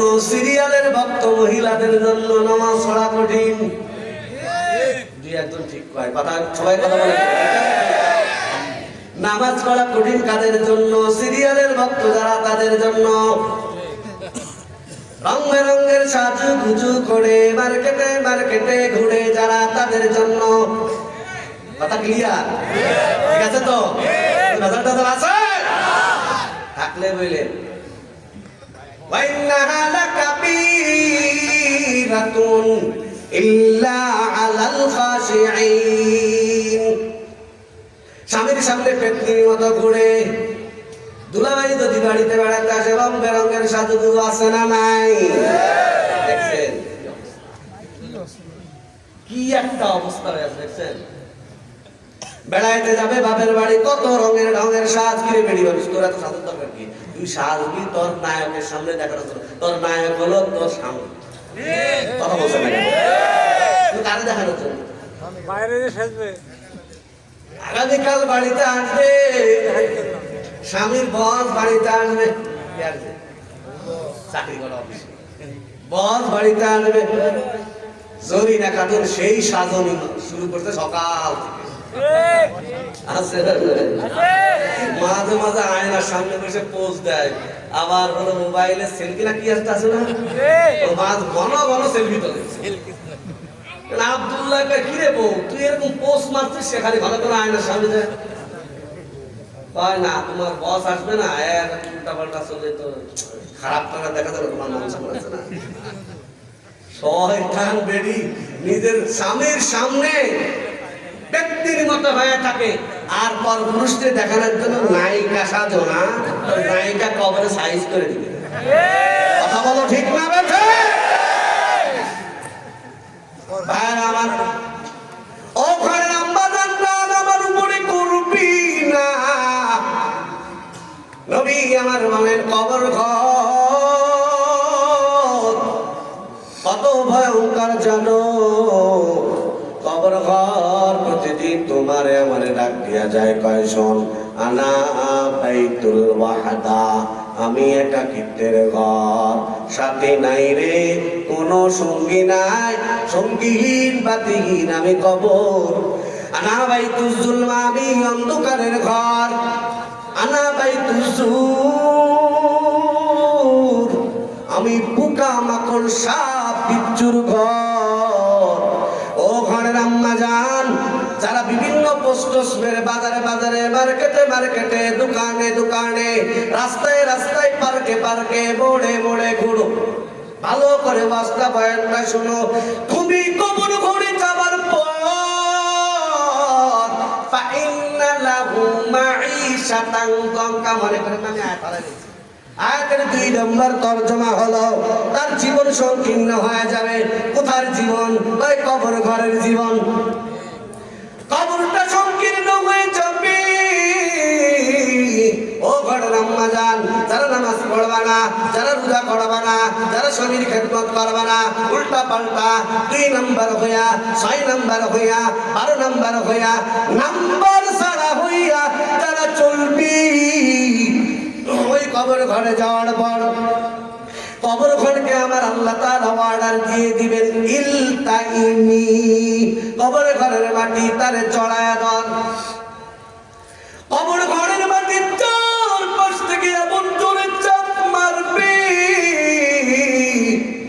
চারপাশে বেনামাজি নাফরমান বেপরদানের পুরুষ, হারামখোর বদমাশ, সুদখোর ঘুষখোর ক্যাসিনো গ্রুপ আছে না? করে বলো আছে না? না দখলদার, যুক্তরাজ, সন্ত্রাস, রাহাজানি, অন্যায়কারী, পরের জমি দখলকারী, চিটার বাটপার, 6 নম্বর 2 নম্বর নেতা নেত্রী আছে না নাই? এই মানুষগুলো যখন কবরের ময়দানে যাবে, কবর ঘরের মাটিতে আমার আল্লাহ হুকুম করবেন, ইলতাইনি, ও কবর ঘরের মাটি তাড়াতাড়ি তোর দ্বারে একটা চাপ মার। কবর ঘরের মাটি চারপাশ থেকে এমন জোরে চাপ মারবে, নবী আমার বলেন ফাতাখতালিফু আল্লাহু, ডান পাজরের হাড়টি বাম পাজরের হাড়টির ভিতরে ঢুকে যাবে। এরপরে মাটি চাপ দেওয়ার পরে ফায়াতিয়ান মালাকানে, দুইজন ফেরেশতা আসবে। কয়জন? আরো জোরে বলো কয়জন? নাফরমান বেনামাজি নারী পুরুষের কবরের ভিতরে রাখার পর ফায়াতিয়ান মালাকানে, মাজমাউ যাওয়ায়েদের হাদিস বলছি, তাবারানী আওসাতের হাদিস। নবী আমার বলেন ফায়াতিয়ান মালাকানে, দুইজন ফেরেশতা আসবে। আহাদুহা মুনকার ওয়া উখরা নাকির, একজনের নাম মুনকার আরেকজনের নাম নাকির। এরা আসার পরে ফায়েজ লিসানিহি, সুন্দর করে আব্দুল্লাহ ধরে রেখা তুলবে, নামাজে উঠায়া বসাবে। ফায়াসালানিহি, প্রশ্ন করবে তিনটা। কয়টা? জোরে বলেন কয়টা? প্রধান ওই সাবেক প্রধানমন্ত্রী, স্বৈরাচার প্রধানমন্ত্রী, ওরও তিনটা হবে। খালেদা জিয়ারও তিনটা হবে। আমি মৌলবীরও কয়টা? জোরে বলেন কয়টা? তিনটা প্রশ্ন করবে। বলো মান রাব্বুকা ওয়া মান দীনুকা ওয়া মা দীনুকা ওয়া মান নাবিয়্যুকা, বলো তোমার ধর্ম কি ছিল, তোমার রব কে ছিল, তোমার নবী কে ছিল বলো। বেনামাজি নাফরমান যারা, মার্কেটে বেপরদায় ঘর যে সমস্ত নারীরা নামাজ যারা পড়ো না, রোজা যারা করো না, কোরআন যারা পড়ো না, স্বামীর খেদমত যারা করো না, ওই বান্দা বান্দিগুলো সঙ্গে সঙ্গে জবাব দিবে আহা লা আদরি, আহা লা আদরি, আহা লা আদরি। আয় আফসোস, আমি তো জানি না, আমি বলতে পারি না। বলতে পারেন হুজুর আমি নামাজ না পড়লে কি হয়েছে, আমি রোজা না পড়লে কি না করলে কি হয়েছে, আমি হারাম খাইলে কি হয়েছে। মাত্র তিনটা প্রশ্নের জবাব দিতে পারলেই তো কবর ঘরে না যা। তিনটা প্রশ্নের জবাব সহজ একেবারে। হুজুর আমি বিজ্ঞানের ছাত্র, আমার ব্রেনের কোনো অভাব নাই, তিনটা প্রশ্নের জবাব আমি মুখস্থ করে যাব কবরের ভিতরে। নামাজ না থাকলে কি হয়েছে, তিনটা প্রশ্ন করার সঙ্গে সঙ্গে জবাব দিয়া দেব। ব্যাপারটা এরকম নাকি? যারা বলে এরকম না বাবা, তুমি যতই ব্রিলিয়ান্ট ছাত্র হও না কেন, এই ব্রেন তোমার কাজে লাগবে, তোমার কথা শুনবে, দুনিয়ায় থাকবা আছো যতদিন। ঠিক মরার পরে তোমার হাত তোমার কথা শুনবে না, তোমার চোখ তোমার কথা শুনবে না, তোমার পা তোমার কথা শুনবে। কি মজার কথা কোরআনে আমার আল্লাহ বলেন, কিয়ামতের ময়দানে আল্লাহর হিসাব কত চমৎকার। আমার আল্লাহ বলেন আব্দুল্লাহ জান্নাতে তুমি যাবার চাও, বলে আল্লাহ জান্নাতে তো যেতে চাই। আমার আল্লাহ সহজে বলবেন উসজুদু, সিজদা লাগা। কি লাগা? জোরে বলেন কি লাগা? সিজদা লাগা। বা আল্লাহ সিজদা তো দিতে পারে, তাহলে একটু নাজাত পাবে। হ্যাঁ আমি আল্লাহ ওয়াদার খেলাফ করি, তুই একটু সিজদা দিতে পারো, তাহলে তুই বিনা হিসাবে জান্নাতে চলে যাবি। সুবহানাল্লাহ। যারা নামাজ কালাম পড়ো নাই বাবা, ও এলাকার যুবক বাবা, ও ক্ষমতাওয়ালা, ও চিয়ারওয়ালা, ও টাকাওয়ালা, ও সুদখোরের দল, ও ঘুষখোরের দল, ও দখলদার বাজির দল, যারা নামাজ কালাম পড়ো না, হালাল পথে চলো না, ও ঘরের আম্মা জানেরা, উল্টা পাল্টা বিভিন্ন কায়দায় যারা চলাফেরা করো, কিয়ামতের ময়দানে আমার আল্লাহর হিসাব কিতাব একেবারে সোজা। আমার আল্লাহ বলবেন সিজদা লাগা, সিজদা যদি দিতে পারো জান্নাতে চলে যাবা। বেনামাজির দলেরা তারা সিজদা দেওয়ার চেষ্টা করবে, ফালা ইয়াস্তাতিউন, মাজা বাঁকাই হবে না। কথা বলেন ঠিক না? কেন? ও চিন্তা করলো রে খুশি মনে মনে চিন্তা দেওয়ার রুকু দেওয়ার চেষ্টা করবে, মাজার রব বাঁকা হবে। কেন হবে না? হায় হায়, দিলটা ভেঙে তকদীর হয়ে যাবে। আফসোস করবে, আর আফসোস করতে করতে করতে করতে করতে মানুষ বেশি আফসোস করলে হাতের আঙুল কামড়ায়। কথা ঠিক আছে তো? বেশি আফসোস পরেশানি করলে মানুষ হাতের আঙ্গুল কামড়ায়। আমার আল্লাহ ডাক দিয়া নবীজি আমার হাদিসের ভিতরে বলেন, ওই মানুষগুলো যখন চেষ্টা করবে রুকু সিজদা করা, পারবে না, মাথা বাঁকা হবে না। বাবা দুনিয়াতে যারা সিজদা লাগাবা না, মরার পরে কিয়ামতের ময়দানে মাথা বাঁকা হবে। জোরে বলেন হবে। আফসোস করতে থাকবে, কান্না করবে, আর বলবে হায় হায় কি আফসোস। আঙ্গুলটা কামড়াতে কামড়াতে কামড়াতে কামড়াতে গোপগল পর্যন্ত হাত তারে কামড়ায় কামড়ায় কামড়ায় কামড়ায় একেবারে তুলার মতো বানায় হায় হায় দুনিয়াতে আমি কি করলাম, কেন আমার নেতা নেত্রী আমার বন্ধু খারাপ মানুষের সম্পর্ক কেন আমি নষ্ট করলাম, দুনিয়ার হায়াতে কেন আমি নামাজ পড়লাম না, কেন আমি তবলিগে সময় লাগাইলাম না, কেন আমি ওলামায়ে কেরামের ডাকে সাড়া দিলাম না। আজ আমার মাথা বাঁকা হয় না, সিজদা দিতে পারি না। সুন্দর মতো করে ভালো মতো করে বুঝে আসবে জান্নাতে যাওয়ার কোনো চান্স নাই, আফসোস করবে আর বলবে আজকে যদি মাটি হয়ে যেতাম তাহলে আল্লাহর সামনে দাঁড়ানো লাগতো না।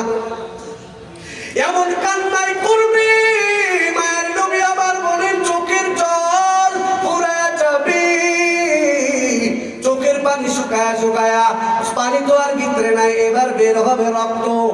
বের হবে সবাই জোরে বলেন কি বের হবে? ও ঘরের আম্মা জান, ও ঘরের বেনামাজি মা বোনেরা, ও বেপর্দা মা বোনেরা, ও এলাকার বেনামাজি যুবকেরা, ও বৃদ্ধ বাবাজিরা, তুমি নামাজ পড়ো না বৃদ্ধ মানুষ, পাটুয়া কান্দি বাজারে জোহরের সময় আজান হয়, মসজিদে তুমি যাও না। এই যে সকাল 8টার সময় গেছো টেলিভিশনের সামনে চায়ের আড্ডা খানায় নতুন কাঁচার মতো তাকায় থাকে, আছে না নাই? জোরে বলেন আছে না নাই? আচ্ছা যুবকে নাই মনকে মানানো যায় যে শয়তানের ঢুকায় পড়ে ও ওখানে তুমি বুড়োর এক পা কবরে গেছে, তুমি এরকম ভাত হুজুরের মতো তাকায় থাকো, কি দাও কথা বলে ঠিক না বেশি? যুবক পাটুয়া কান্দি নৌকায় ও চাচা ও তা কি দেখছো তুমি? হ্যাঁ তুমি বুড়ো মানুষ ওটা দেখো কা চুপ কর, আওয়াজ কম। আমার দেহ বুড়ো হলে মন তো বুড়ো হয়ে শয়তান, এটা ভালো বোঝো। নামাজ কালাম না পড়লে কবরে যে ফেরেশতার ফুতান খাওয়া লাগবে এটা তুমি জানতে পারলা না। আল্লাহ আমাদের সবাইকে হেফাজত করেন, বলেন আমিন। এবার কবরে ঘরের ভিতরে শুরু হয়ে যাবে কবরে আযাব। যারা নামাজ কালাম পড়ো নাই ফেরেশতা আসবে, তিন প্রশ্নের জবাবে আনসার দিতে পারবে না, বলে আমি তো জানি না। সাদাকা আব্দি বলে আরশে আযীম থেকে আওয়াজ, আমার আল্লাহ বলবেন মুনকার নাকিরের আর কিছু জানানোর দরকার নাই, ও তো পড়েই নাই নামাজ, বলবে কেমনে যে আমার রব আল্লাহ?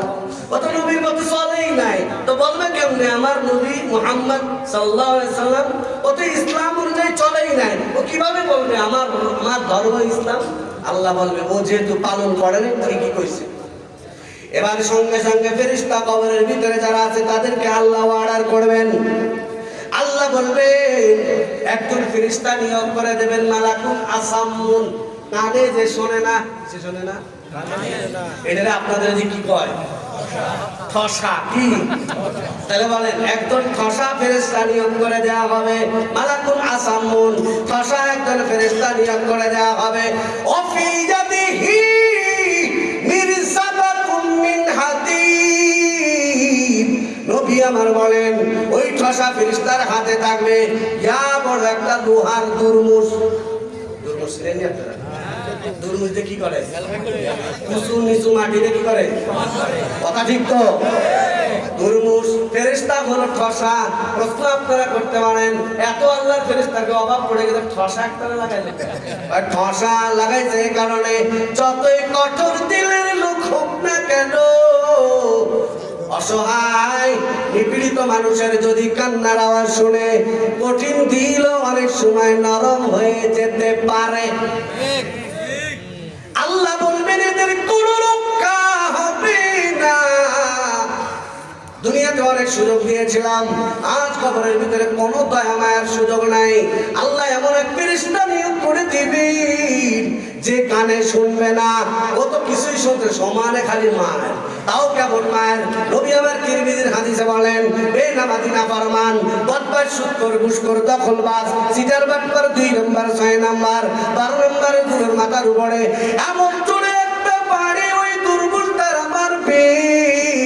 মায়ার নবী আমার বলেন ওই দুর্মুষের পাওয়ার কত তুমি জানো? লাউ দুরিবা ফিল আরদি মাররাতান ওয়াহিদাতান, এই দুনিয়ার জমিনের কোনো একটা কোণায় কবর ঘরের ঠসা ফেরেশতার হাতের দুর্মুষ দ্বারা একটা যদি বাড়ি মারা হতো, লাসারাত তুরাবা, গোটা দুনিয়া পাউডার হয়ে যেত। একটা বাড়ি দিলে দুনিয়া কি হয়ে যেত? পাউডার ছিলেন নি আপনারা? হুইল পাউডার হয়ে যেত। এই বিশাল দুর্মুষ দ্বারা বেনামাজি বেপর্দা নারী যারা থাকবে, নামাজ যারা পড়বে না, অন্যায়কারী জালিম যারা হবে, মাথার উপরে এমন জোরে বাড়ি মারবে, নবী বলেন 7 তবক জমিনের ভিতরে চলে যাবে, মাথা ফেটে চৌচির হয়ে যাবে, আবার খাবে, আবার সুস্থ করবে, আবার বাড়ি মারবে, আবার 7 তবক জমিনের ভিতরে চলে যাবে। এভাবে প্রতিনিয়ত কমসে কম 40,000 বছর ধরে একটা সময় নির্ধারণ করে 10 ফেরেশতার বাড়ি তার জন্য বাজেট। সহ্য করতে পারবেন কিনা এটা? কেউ সহ্য করতে পারবো? তাহলে বাঁচতে হলে নামাজ রোজা ছাড়া কোনো উপায়। আমি মৌলবীর দান যদি নাও দিবার পারো, কিন্তু আমার কথা অনুযায়ী যদি চলতে পারো, তোমার ইমাম সাহেবের কথা অনুযায়ী যদি চলতে পারো, তাহলে তোমার কবর ঘর আলোয় আলোকিত হয়ে যাবে।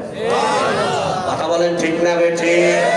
বাবা, দুনিয়ার জেলখানায় গেলে জামিনের সুযোগ আছে না নাই? সবাই একমত তো? সবাই একমত? দুনিয়ায় বিপদে পড়লে একজনা যদি আগায় না আসে, আরেকজন আগায় আসে। কথা ঠিক তো? দলের লোকজনের আগায় আসে, ভাইয়েরা আগায় আসে, আপন ভাইয়ের সোনা স্বাস্থ্য ভাইয়েরা পাশের জন, কেউ না কেউ আগায় আসে। দুনিয়ার জেলখানায় ঢুকলে বের হওয়ার সম্ভাবনা গ্রান্টি 100% আছে, কিন্তু কবর ঘরের ভিতরে যে জাহান্নামের আগুন দাউ দাউ করে জ্বলে, ও দুনিয়ার ঘরের, ও আমার ঘরের এলাকার মা বোনেরা, ও আমার যুবক বাবারা, ও বৃদ্ধ বাবাজি, দুনিয়ার ঘরে আগুন লাগলে টিউবওয়েলের পানি দ্বারা নিবানো যায়, পুকুরের পানি দ্বারা নিবানো যায়, ট্যাপের পানি দ্বারা নিবানো যায়। বাবুর ঘরে তোমার আমার আমলের কারণে, নামাজ না পড়ার কারণে, রোজা না করার কারণে, মা বাবার অবাধ্য চলার কারণে তোমার আমার ঘরের ভিতরে পাপের যে আগুন দাউ দাউ করে চলে, ওই ঘরের আগুন তামাম দুনিয়ার পদ্মা নদীর পানি নাই, 7 সমুদ্রের 13 নদী যদি তোমার ওই কবরের ভিতরে ঢেলে দেওয়া হয়, 1 মিনিটের আগুন নিভবে নাকি? জোরে বলেন নিভবে না? না, নিভবে না। তবে হ্যাঁ, তুমি যদি ফিরে আসো, কাপড়ে ময়লা লাগলে আবার কাপড় পরিষ্কার করার যন্ত্র আছে না নাই? পানি দাও, সোনা দিয়ে ধরা দাও, পরিষ্কার হয়ে যাবে। বলতে পারেন হুজুর, আমার বয়স 40 বছর, আমার বয়স 60 বছর, আমার বয়স 70 বছর, হুজুর আমি এতদিন বুঝি নাই, অন্যায় করেছি, জুলুম করেছি, রাহাজানি করেছি, অন্যায় অত্যাচার করেছি, পরের মাল ঠক দিয়া খাইছি, সম্পদ ভক্ষণ করেছি, উল্টা পাল্টা করছি, সেনার কাজ করেছি, হারামি করেছি, বদমাশি করেছি, সব ধরনের পাপ করেছি, ক্যাসিনো খেলেছি, জুয়া খেলেছি, তাস খেলেছি। আছে না? জোরে বলেন আছে না নাই? হুজুর এখন কি আমার আল্লাহ আমার মাফ করবে নাকি? আমার আল্লাহ আপনাকে এই লক্ষ্য করে 1000 বছর আগে জানাইছেন, কুল ইয়া ইবাদিয়াল্লাযী আসরাফু আলা আনফুসিহিম লা তাকনাতু মির রাহমাতিল্লাহ। আমার আল্লাহ ডাক দিয়া বলেন, তুই যত বড় পাপী হও না কেন, তোর পাপের থেকে তওবা করতে দেরি হবে, জাহান্নামের খাতার থেকে নাম কাটতে দেরি হবে না। আল্লাহু আকবার বলেন। এজন্য এলাকার মা বোনেরা, আমার আল্লাহ যারা বেনামাজি, নাফরমান, বদমাশেরা, ওরা যদি খারাপ পথ ছেড়ে চলে আসে, আমার আল্লাহর দিলটা কত খুশি হয়ে যায় জানো? সেই বুখারীর ভিতরে আছে, কিতাবুল ঈমানের ভিতরে আছে, তওবা যারা করে, তওবা করলে, তওবাটা হলো একটা মেডিসিনের মতো, হুইল পাউডারের মতো, কাপড়ে ময়লা লেগেছে, পাউডার দিয়ে দাও, তাও যদি না ওঠে, ব্লিচিং পাউডার মারো, একটু কঠিন যদি হয়, ব্লিচিং পাউডার মারো, কাপড় দিয়ে যাবে, পরিষ্কার হয়ে যাবে। ঠিক তেমনি ভাবে তুমি যদি তওবা পড়ো, শুধু ইস্তেগফারই যদি পড়ো, তুমি যদি নামাজ পড়ো, ইন্নাল হাসানাত ইউযহিবনাস সাইয়্যাত যালিকা যিকরা লিয-যাকিরিন।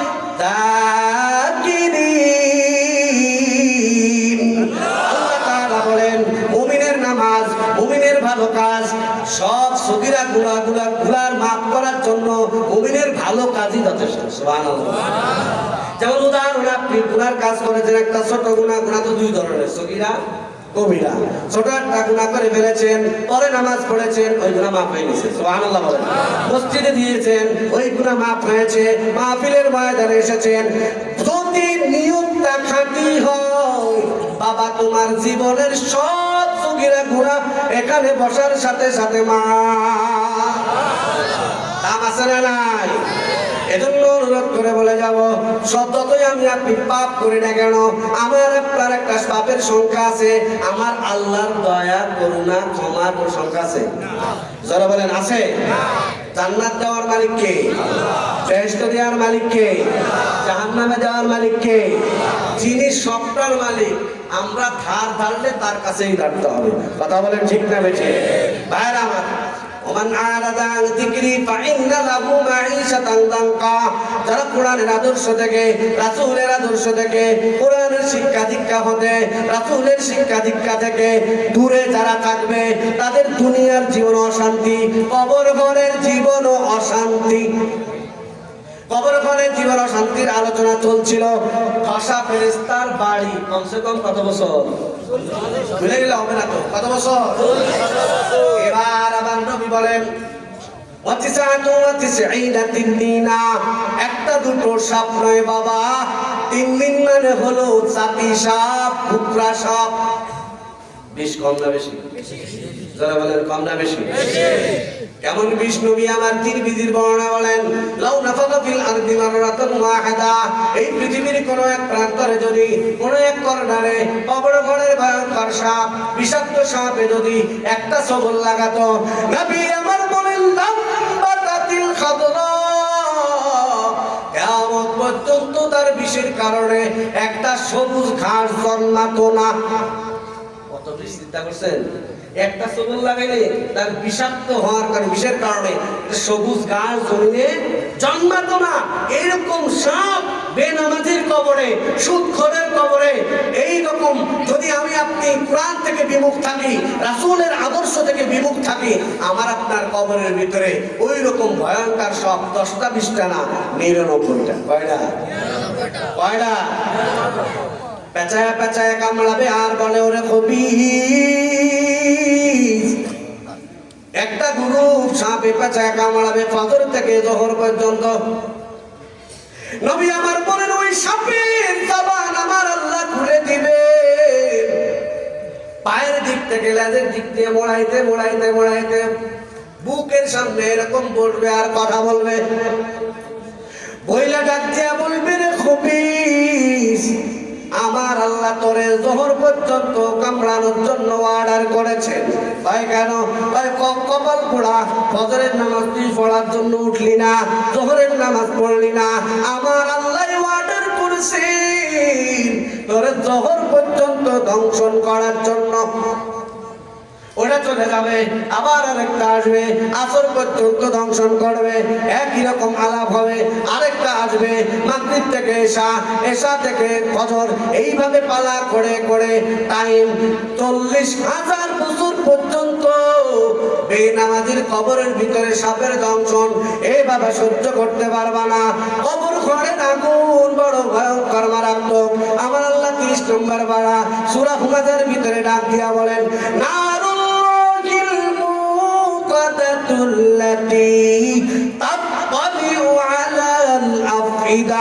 দুনিয়ার আগুনটাও আগুন, কবর ঘরের কিয়ামতের ময়দানে আখিরাতের আগুনটাও আগুন। তবে দুই আগুনের ভিতরে ব্যবধান আছে না নাই? যারা বলেন আছে না নাই? দুনিয়ার আগুন যেখানে লাগে ওখানেই জ্বালা হয়, ওখানেই কথা হয়। উদাহরণ হাতে লাগলে হাতই পড়ে, মাথায় পড়ে না। কিন্তু আমার আল্লাহ বলেন, নারুল্লাহিল মুকাদাতুল্লাতী তাত্তারিউ আলাল আফিদা, বেনামাজি নাফরমান বান্দা-বান্দীর কবরের ভিতরে যে ভয়ঙ্কর আগুন, ওই আগুনটা এসে দাউ দাউ করে জ্বলবে। ওই আগুন কেমন ভয়ঙ্কর জানো? নবী আমার বলেন, শরীরের যেখানে লাগবে আগে কলিজা ভাজা ভাজা ভুনা হয়ে যাবে। সহ্য করতে পারবেন? সহ্য করতে পারবেন? তাহলে নামাজ ছাড়বেন কিটা কিটা? হাত তোলেন। নামাজ আপনি ছাড়বেন? নামাজ পড়বেন কারা কারা? আল্লাহু আকবার, নারায়ে তাকবীর। হাত টান টান করে রাখেন যদি কোরআনের পক্ষে, ইসলামের পক্ষে, আল্লাহর দ্বীন আদর্শের পক্ষে, দ্বীনের জন্য যদি নিজের সর্বোচ্চ কুরবানি করা লাগে, ইসলামের জন্য সর্বোচ্চ কুরবানি আর রক্তের নজরানা যদি ওলামায়ে কেরাম আমার আপনার থেকে চাই, কারা কারা দিতে রাজি আছি? আল্লাহু আকবার। আল্লাহ কবুল করেন যারা বলেন আমিন। হাত নারায়ে তাকবীর, নারায়ে তাকবীর। আল কোরআনের আলো ঘরে ঘরে জ্বলো আল হাদিসের আলো ওলামা একরাম যেখানে কোরআন হাদিস যেখানে নারায়ে তাকবীর। তাহলে ওলামায়ে কেরাম জীবনটা চালাতে হবে ওলামা হযরতদের পরিচালনায়, কথা ঠিক তো? তাহলে আমার আখিরাত সুন্দর হবে। খবরদার, খুব হুঁশিয়ার। দ্বীনের নামে বিভিন্ন রকম লোক আসবে। ইসলামে ওলামায়ে কেরামের তত্ত্বাবধান ছাড়া তিনি কোনো কাফেলা সহি জামাত হতে পারে না। সবাই জোরে আওয়াজ দিয়া বলো, সহি জামাত হতে পারে? সেটা তাবলীগের নামে হলেও বেদাত, কথা বলে ঠিক না বেঠিক? সেটা ইসলামী রাজনীতির সাইনবোর্ড নিয়ে আসলেও বেদাত। ওলামায়ে কেরাম শূন্য, কোনো দিনই কাজ দিন হতে পারে? জোরে বলেন, হতে পারে? যদি বলতে পারেন হুজুর কেন এই কথা কি গায়ের জোরে? না, আমি গায়ের জোরে বলি নাই। যেটা 1000 বছর আগে নবী আমার বলেছেন, লা তাজতামিউ উম্মতি আলা দালালা, আমার উম্মতের ওলামায়ে কেরাম গুমরাহর উপরে একমত হতে পারে না। জোরে বলেন, একমত হতে পারে? তাহলে ওলামায়ে কেরাম যেখানে আছে আমরা থাকবো। জোরে বলেন, আমরা থাকবো। ওলামায়ে কেরাম যেখানে নাই ওখানে আমরা থাকবো না। ওলামায়ে কেরাম হলো পাওয়ার, ওলামায়ে কেরাম হলো পাওয়ার। সহিহ বুখারীর বর্ণনা আছে, আল্লাহর নবী বলেন কিয়ামতের ময়দানে যারা সুপারিশ করবে, 1 নম্বর আল আম্বিয়া। কে? নবীরা। বলেন কারা? নবীরা। জোরে বলেন কারা? নবীরা। কিয়ামতের ময়দানে আমরা সুপারিশ পেতে চাই তো ইনশাআল্লাহ। এই কারা কারা সুপারিশ করবে? 1 নম্বর হলো আম্বিয়া, নবীরা। 2 নম্বর সুম্মাল উলামা, এরপরে আলেমরা সুপারিশ করবে। কারা? তোমার নেতার সিরিয়ালে নাম নাই। কথা বলেন ঠিক না বেঠে? কথা বলেন ঠিক না বেঠে? তাহলে আলেমের পরামর্শের বাইরে জীবন চালানো যাবে না। যারা বলেন যাবে না। যদি আলেমের কদমে নিজেকে ফেলতে পারি, যদি তার কদমে তার পরামর্শে আমি জীবন চালাতে পারি, তাহলে আমার আল্লাহ আমার জীবনটা সোনার বানায় দিবেন। কথা বলেন ঠিক না বেঠে? আব্দুল্লাহ ইবনে আব্বাস বলেন, তোমরা যদি নবী না পাও তাহলে হক্কানি আলেমের হাতের সাথে হাত লাগাইলা মানে নবীর সাথে হাত লাগাইলা। সুবহানাল্লাহ। নবীর সাথে যদি থাকতে হয় আলেমদের সহবত ছাড়া অন্য কোনো উপায় নাই। যেমন আজকে আসছেন এখানে আলেমদের সহবত, কথা বলেন ঠিক না? আপনি জানেন আজকে এই বৈঠকটা কত দামি?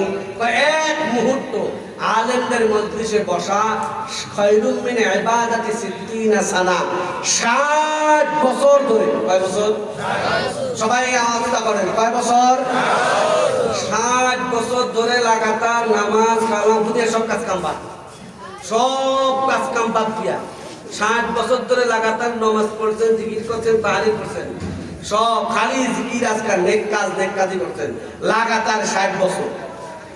তাও আমি আপনি দুনিয়াতে যা করি এটা কবুল হয়েছে কি হয় নাই জানে কে? আল্লাহ। জোরে বলেন কে?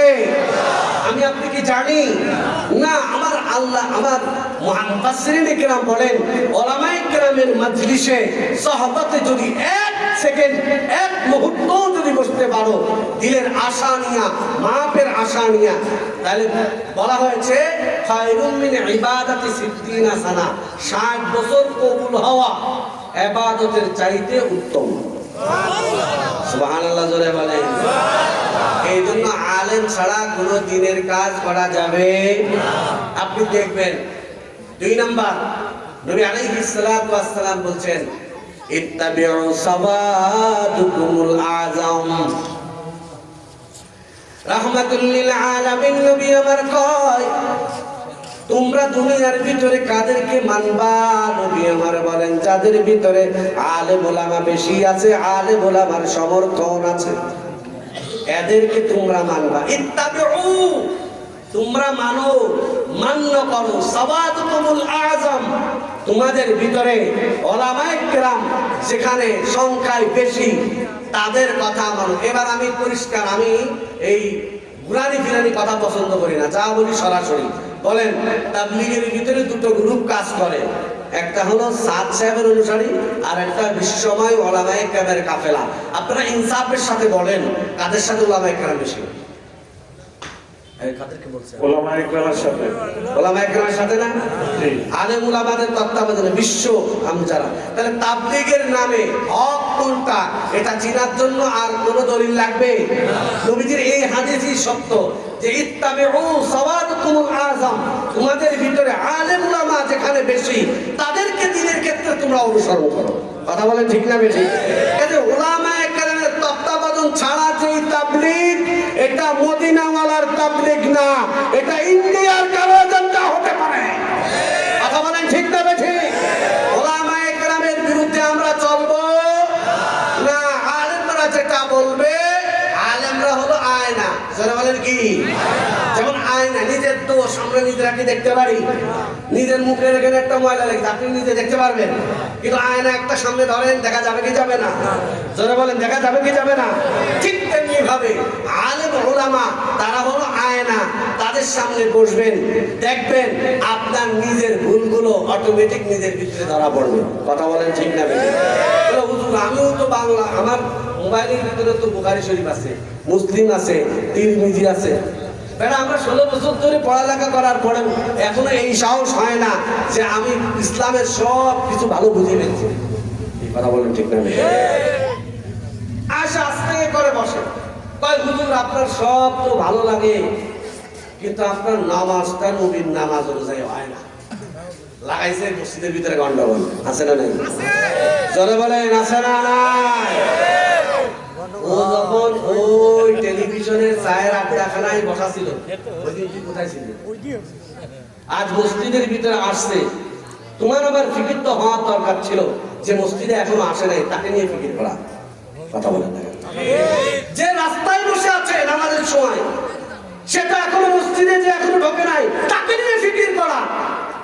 আচ্ছা ভালো কথা, তুমি আমার সহিটা মানানোর জন্য আসছো, তো তুমি তো সহি এটাও পড়েছো, সহি হাদিসের ভিতরে আছে যে নামাজে অশুদ্ধ তেলাওয়াত করলে তার নামাজই হয় না। কথা বলেন না কেন? জোরে বলেন। হয় নামাজ হয়? আমি তাকে বললাম বাবা ঠিক আছে, তোমার উপরে যা আমি হাত করলাম আমি মানলাম, ঠিক আছে, তো তুমি আমার বলো সূরা ফাতিহাটা বিশুদ্ধ শোনাও।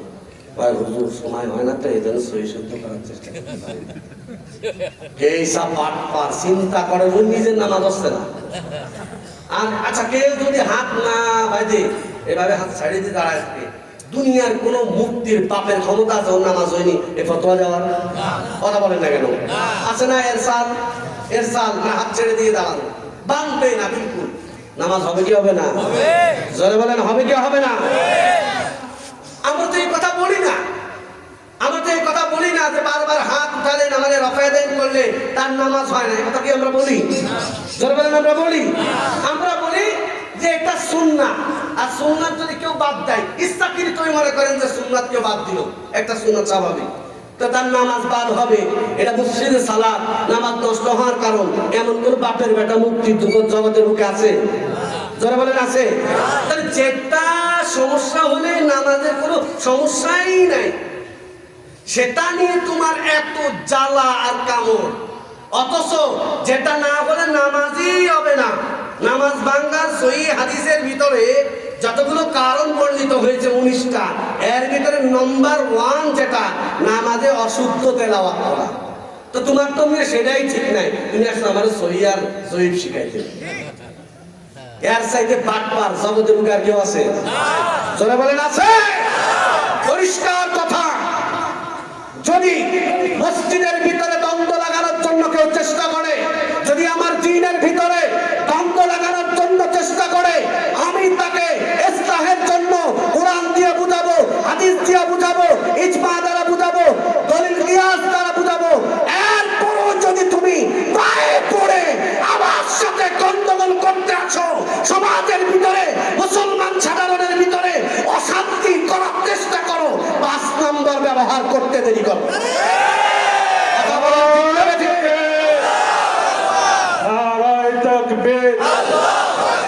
দিন ইসলাম, দিন ইসলাম, কোরআন হাদিসের আলো, কোরআন হাদিসের আলো, উলামা ইকরাম যেখানে আমরা আছি সেখানে, উলামা ইকরাম যেখানে নারায়ে তাকবীর। আপনি সহিহ হাদিসের দুলায় দেন, আপনি আলেমের সাথে অভদ্র আচরণ করেন। আপনি কি সহিহ বুখারীতে সহিহ হাদিস পড়েন নাই?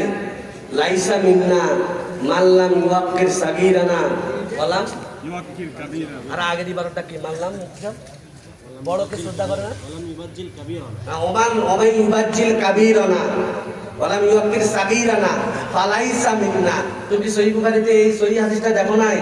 যে ব্যক্তি বড়কে সম্মান শ্রদ্ধা করে না, ছোটকে স্নেহ করে না, সে আমার লাইসা মিন্না, সে আমার উম্মতি না। বেটা তুই তো নবীর উম্মতি না, তুই আলেমের সাথে বিয়াদবি করো। সহিহ আর সহিহ কথা বলা ঠিক না বেটা। নতুন বাংলাদেশে উল্টা পাল্টা সহ্য করা হবে না। এই বাংলাদেশে রক্ত দিয়েছে ওলামায়ে কেরাম, রক্ত দিয়েছে। জুলাইয়ের বিপ্লবে রাজনৈতিক ব্যানারে কোনো মানুষ নামে নাই। ছাত্রদের সাথে আন্দোলনে মাঠে সংগ্রামে ওলামায়ে কেরাম মাঠে ময়দানে নেমেছিল। কথা বলে ঠিক না বেঠে? বাংলাদেশে থামেন। কাজেই নতুন বাংলাদেশে দ্বীনের উল্টা পাল্টা ব্যাখ্যা করতে দেওয়া হবে না। গায়ে পড়ে যদি ঝগড়া বাঁধানোর চেষ্টা করো, বাঁকা পথ আমাদেরও জানা আছে। এমন পথ ব্যবহার করা হবে, উল্টা পাল্টা না যদি ছাড়ো, দ্বীনের মানুষের ভিতরে ফিতনা করো, আমার মসজিদের ভিতরে যদি বাহিরের গন্ডগোল মারামারি ঢুকানোর চেষ্টা করো, পাউডার বানায় দেওয়া হবে। কথা বলে ঠিক না বেঠে? আলেম ওলামা ছাড়া দ্বীনের কোনো কাজ চলতে পারে, ইসলাম চলতে পারে। তুমি একটা হাদিস দেখাও তোমার নেতারে মানলে আখিরাত পাওয়া যায়, তোমার নেতা নবীর ওয়ারিস। একটা হাদিস দেখাও, আছে? কথা বলেন আছে? তাহলে আলেম ওলামারা ইন্নামাল উলামা ওয়ারাসাতুল আম্বিয়া, ওয়ারিস কাকে বলা হয় তুমি বোঝো? সহিহ হাদিসের স্লোগান আর জয়ীফের স্লোগান নিয়ে আসছো। তুমি কি জানো ওয়ারিস কাকে বলে? আমার সন্তান আমার রক্তের সাথে আমার সম্পদ সে পায়। কথা বলেন ঠিক না বেঠিক? তার সাথে রক্তের কানেকশন আছে। ঠিক ওলামায়ে কেরাম সে তো খলিফাতুল্লাহ, আল্লাহর খলিফা। কথা বলে ঠিক না বেঠিক? সে তো খলিফাতুর রাসূল, রাসূলের নায়েব, রাসূলের প্রতিনিধি। ওয়ারাসাতুল আম্বিয়া, শুধু নবীর কাছে নবুয়তের মানসাব আছে, আলেমদের কাছে নাই। এতটুকুন ব্যবধান। তারা নবীদের ওয়ারিস। তারা কাদের ওয়ারিস? ধরে বলেন কারা কাদের ওয়ারিস? নবীদের ওয়ারিস যারা, উলামায়ে কেরামের সাথে বেয়াদবি করে ঝগড়া করা কোন সহিহ হাদিসের ভিতরে আর কয় নম্বর হাদিসের ভিতরে বুখারীতে আছে দেখতে চাই। কথা বলেন ঠিক না বেঠিক? পাঁচটা কোনো কিছু না, সঠিক কথা। কথা বলেন ঠিক না বেঠিক? আল্লাহ আমাদের বুঝার তৌফিক দান করেন, জোরে বলেন আমিন।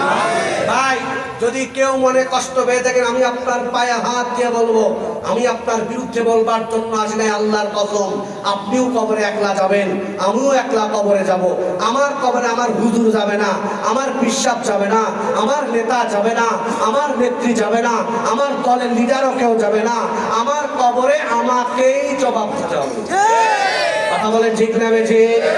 কবর অন্ধকার ঘর, আলোকিত হয়ে যাবে। নামাজ পড়েন, রোজা করেন, জিকির আজকার করেন, তেলাওয়াতুল কোরআন করেন, আপনি কবরে যাবেন, কবর ঘরটা কেমন হবে একটু খেয়াল করেন। তিরমিজির বর্ণনা, মায়ের নবী আমার কয়, যেই সমস্ত নারী পুরুষ বান্দা বান্দি নামাজ কালামি কোরআন পাগল, বান্দা বান্দি নামাজ পাগল, বান্দা বান্দিকে কবরের ভিতরে রাখার পরে মানুষগুলা যখন 40 কদম ছেড়ে তাদেরকে রেখে চলে আসবে, ফেরেশতা এসে প্রশ্ন করবে। 3টা প্রশ্ন করার সাথে সাথে তাস তাস করে জবাব দেবে, রব্বি আল্লাহ, দীনুল ইসলাম, ওয়া নবী মুহাম্মাদুর রাসূলুল্লাহ। ও ঘরের আম্মা জান, ও এলাকার যুবক, ও বৃদ্ধ বাবাজি, আজ কষ্ট করে যারা নামাজ কালাম পড়বা, আলেমের সাথে চলবা, সেদিন মারার পর কবর ঘরের ভিতরে 3টা প্রশ্ন করার সাথে সাথে তুমি জবাব দিবা, রব্বি আল্লাহ, আমার রব আল্লাহ, আমার নবী হলেন মুহাম্মদ সাল্লাল্লাহু আলাইহি ওয়াসাল্লাম, আমার দ্বীন, আমার মতবাদ, আমার আদর্শের নাম হলো ইসলাম। সঙ্গে সঙ্গে আওয়াজ, সাদাকা আব্দি ও মুনকার নাকির, আমার বান্দা বান্দি সঠিক জবাব দিয়েছে। নিয়ামত কবর ঘরের থেকেই শুরু হয়ে যাবে। সুবহানাল্লাহ বলেন। 1 নম্বর নিয়ামত, আমার আল্লাহ তাআলা কবর ঘরের ফেরেশতাকে অর্ডার দিবেন, ফাওয়াসি কবরহু বিমাদ্দি বাসারিহি, আমার এই কোরআন পাগল বান্দা বান্দি আমার নবীর আশিকের কবরটা 3.5 হাত এত ছোট হলে হবে না। ডান পাশে যত দূরে তাকাবে এত বড় কবরটারে বানায় দাও, বাম পাশে যত দূরে তাকাবে এত বড় কবরটারে বানায় দাও, সামনে যত দূরে তাকাবে এত বড় কবরটারে বানায় দাও, পিছনে যত দূরে তাকাবে এত বড় কবরটারে বানায় দাও। জোরে বলেন সুবহানাল্লাহ। কবর আর 3.5 হাত থাকবি না রে বাবা। ও ঘরের আম্মা জান, কষ্ট করে এখানটায় নামাজ পড়ো, আলেম ওলামার পরামর্শে চলো, তোমার কবর হয়ে যাবে মরুদ্যান, সবুজ বৃক্ষের বাগান। দৃষ্টিসীমা যত দূরে যাবে চারপাশে কবরটা এত বড় হয়ে যাবে। এবার আবার আমার আল্লাহ তাআলা ডাক দিয়া ফেরেশতাকে বলবেন, এ আমার মুআজ্জাজ মেহমান, এই কবর ঘরের ভিতরে তো এখানে শোয়ানোর ব্যবস্থা করা লাগবে। আজ কবরটারে আমার নামাজ কালাম বান্দা বান্দির জন্য কবরটা বাসর ঘরের মতো সাজায়া দাও। সুবহানাল্লাহ। আমার আল্লাহ ফেরেশতারে ডাক দিয়া বলবেন, ওয়ালবিসু লাহু সিয়াবাল জান্নাহ, আমার কোরআন পাগল বান্দা বান্দির গায়ের ভিতরে কাপড়ের কাপড় থাকলে হবে না, বেহেশতের উত্তম রেশমি কাপড় দিয়া সুন্দর করে আমার আল্লাহ কোন বললেন ফায়াকুন, যার যার বডির অনুযায়ী সুন্দর পোশাক চলে আসবে, গায়ে জড়ায় যাবে, ম্যাচিং হয়ে যাবে। সুবহানাল্লাহ।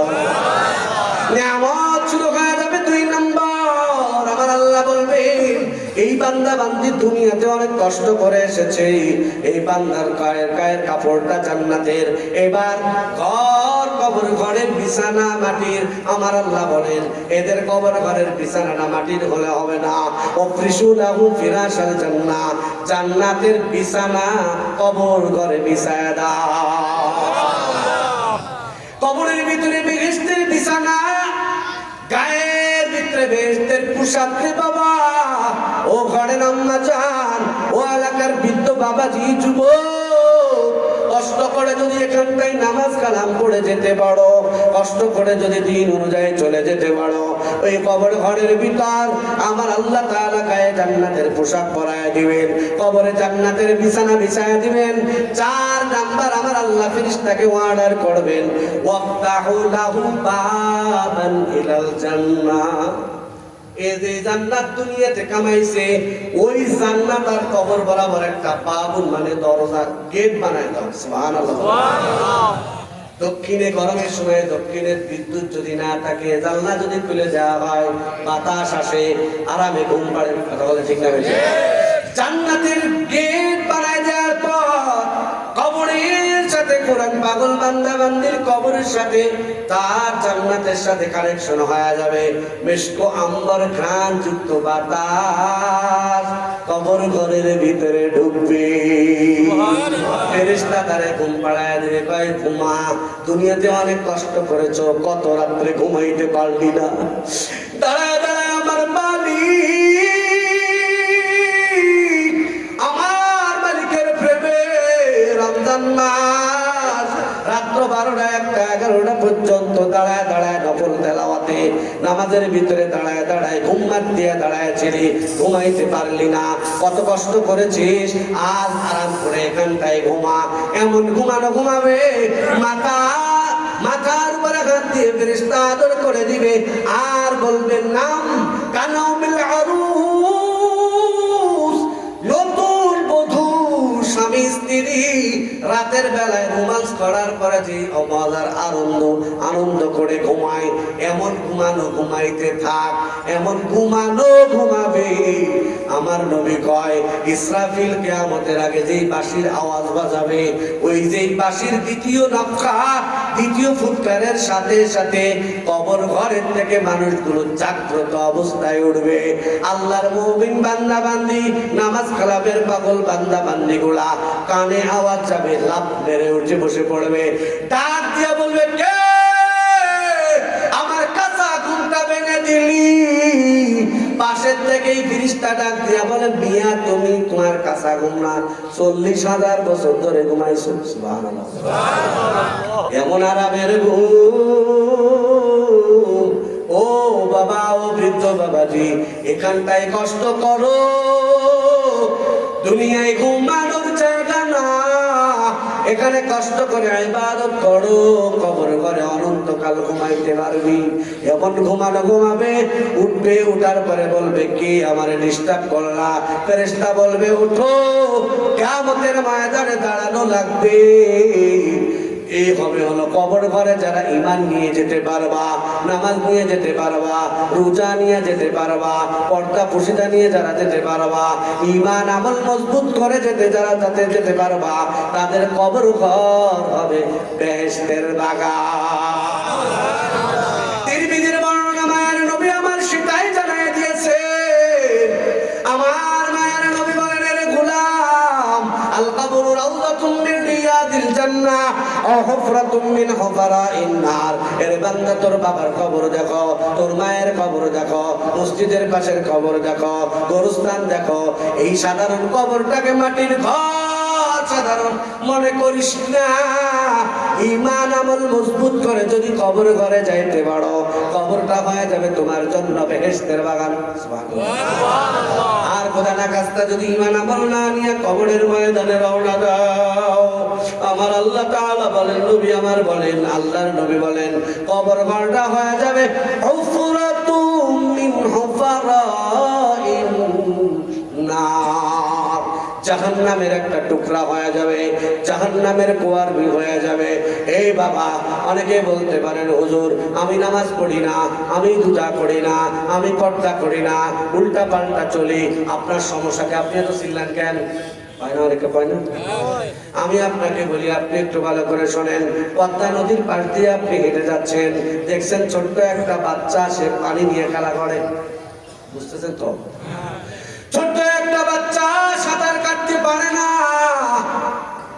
আপনি যদি মানুষ হয়ে থাকেন, দেখবেন আপনি যখন তারে নাকি যখন কোনার থেকে উঠাবেন, ও কিন্তু খেলার মজা পাইছে, পানির খেলার মজা পাইছে। ওকে যদি আপনি মানুষ হয়ে থাকেন, তাহলে ওই অবস্থায় থেকে আসতে পারবেন না। চিনেন অথবা না চিনেন, বাচ্চাটাকে আপনি ওখান থেকে টান দিয়ে নিয়ে আসবেন। কথা বলেন ঠিক না বেশি? ওই বাচ্চাটাকে যখন হাত ধরে টানটা দিবে, ওই বাচ্চাটা আপনার হাতে কামড়াবে, চড় মারবে, কিল মারবে, আচড় মারবে। আপনি বাচ্চাটারে উল্টা আরো বুঝাবেন, মারবেনই না, বরং তারে বলবারে, বাচ্চা তুমি তো জানো না তুমি পানির খেলার মজা পাইছো। এইখানে পানির ভিতরে নদীর পরে খেলতে খেলতে খেলতে খেলতে যদি দূরে পড়ে যাও, তাহলে চিরজীবনের জন্য পানির ভিতরে হারায় যাওয়া। বাবা মা তোমারে আর খুঁজে পাবে না, জীবনে আর আব্বা বলে ডাক দিতে পারবে না। যতই কামড়াক, যতই যা করুক না কেন, তুমি ওই সন্তানটারে কিন্তু নদীর কোনায় রেখে আসতে পারবা না, জোর করে তারে ধরে নিয়ে আসবা। ঠিক তেমনি ভাবে বাবা, আমরা ওলামায়ে কেরাম দেখতেছি অনেক আল্লাহর বান্দা গানের মজা পাইয়া শরীয়ত বাদ দিয়া গানের পিছনে ঠিক পড়ে আছে, জুয়ার পিছনে পড়ে আছে, ক্যাসিনোর পিছনে পড়ে আছে, হারামের পিছনে লেগে আছে। মসজিদ চিনে না, মাদ্রাসা চিনে না, আলেম ওলামা চিনে না। আমরা বলি বাবা, তুমি তো জাহান্নামের কোনায় দাঁড়ায় আছো। আল্লাহ না করুন, আল্লাহ না করুন, এই করুণ অবস্থায় যদি, এই পাপের করা অবস্থায়, পাপরত অবস্থায় যদি মালাকুল মউত আজরাইল তোমার আবার জানটা কবজ করে নিয়ে যায়, তুমি জাহান্নামের আসামি হয়ে যাবা, বাঁচানোর আর কোনো উপায় হবে না।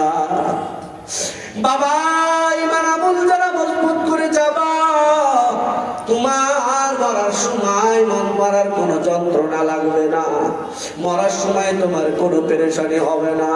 মায়ার নবী আমার বলেন, যারাই নামাজ কালাম পড়বা, রোজা করবা, পর্দা পুশিদা করবা, ঈমানের লাইনে মেহনত করবা, আল্লাহ ওয়ালা উলামায়ে কেরামের পরামর্শ অনুযায়ী জীবন চালাবা, মসজিদের ভক্ত হবা, মাদ্রাসার ভক্ত হবা, তুমি মরার সময় তোমার মাথার পাশে মালাকুল মউত আজরাইল আসবে, তোমার বেস্ট ফ্রেন্ড, তোমার জীবনের সবথেকে ভালো বন্ধু, যে তার চেহারা ধরে তোমার মাথার পাশে এসে মালাকুল মউত বসবে।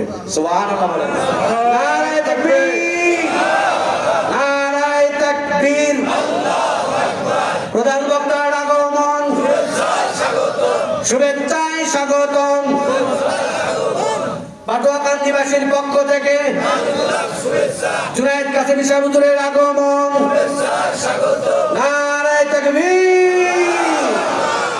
আল্লাহ, আমি যা বলেছি যদি দুনিয়াতে আলেমদের পরামর্শ অনুযায়ী চলতে পারেন, মসজিদ মাদ্রাসায় বুকে লালন করে চলতে পারেন, মরার পরে নবী বলেন তোমার দুনিয়াতে বেস্ট ফ্রেন্ড যে, উদাহরণ তোমার বাবার সাথে ভালো সম্পর্ক ছিল, তাহলে মালাকুল মউত তোমার জান কবজ করতে আসবে বাবার চেহারা ধরে। সুবহানাল্লাহ। মায়ের সাথে সম্পর্ক যদি বেশি হয় তাহলে মায়ের সাথে মায়ের রূপ ধারণ করে আসবে। আল্লাহ পাক আমাদের সবাইকে আমল করার তৌফিক দান করেন। সকলে বলে তাহলে শোনেন, এখন প্রশ্ন হলো যে বেস্ট ফ্রেন্ড, আর যদি আপনি মেয়ে হন তাহলে আপনার হলো মেয়ে বন্ধুর সুরত, আপনার মেয়ে বন্ধু যে সবচেয়ে ভালো। আমার মা বোনেরা, আপনার মরার সময় মালাকুল মউত আপনার পরাণের বন্ধু জানের সুরত ধরে আসবে। কেন?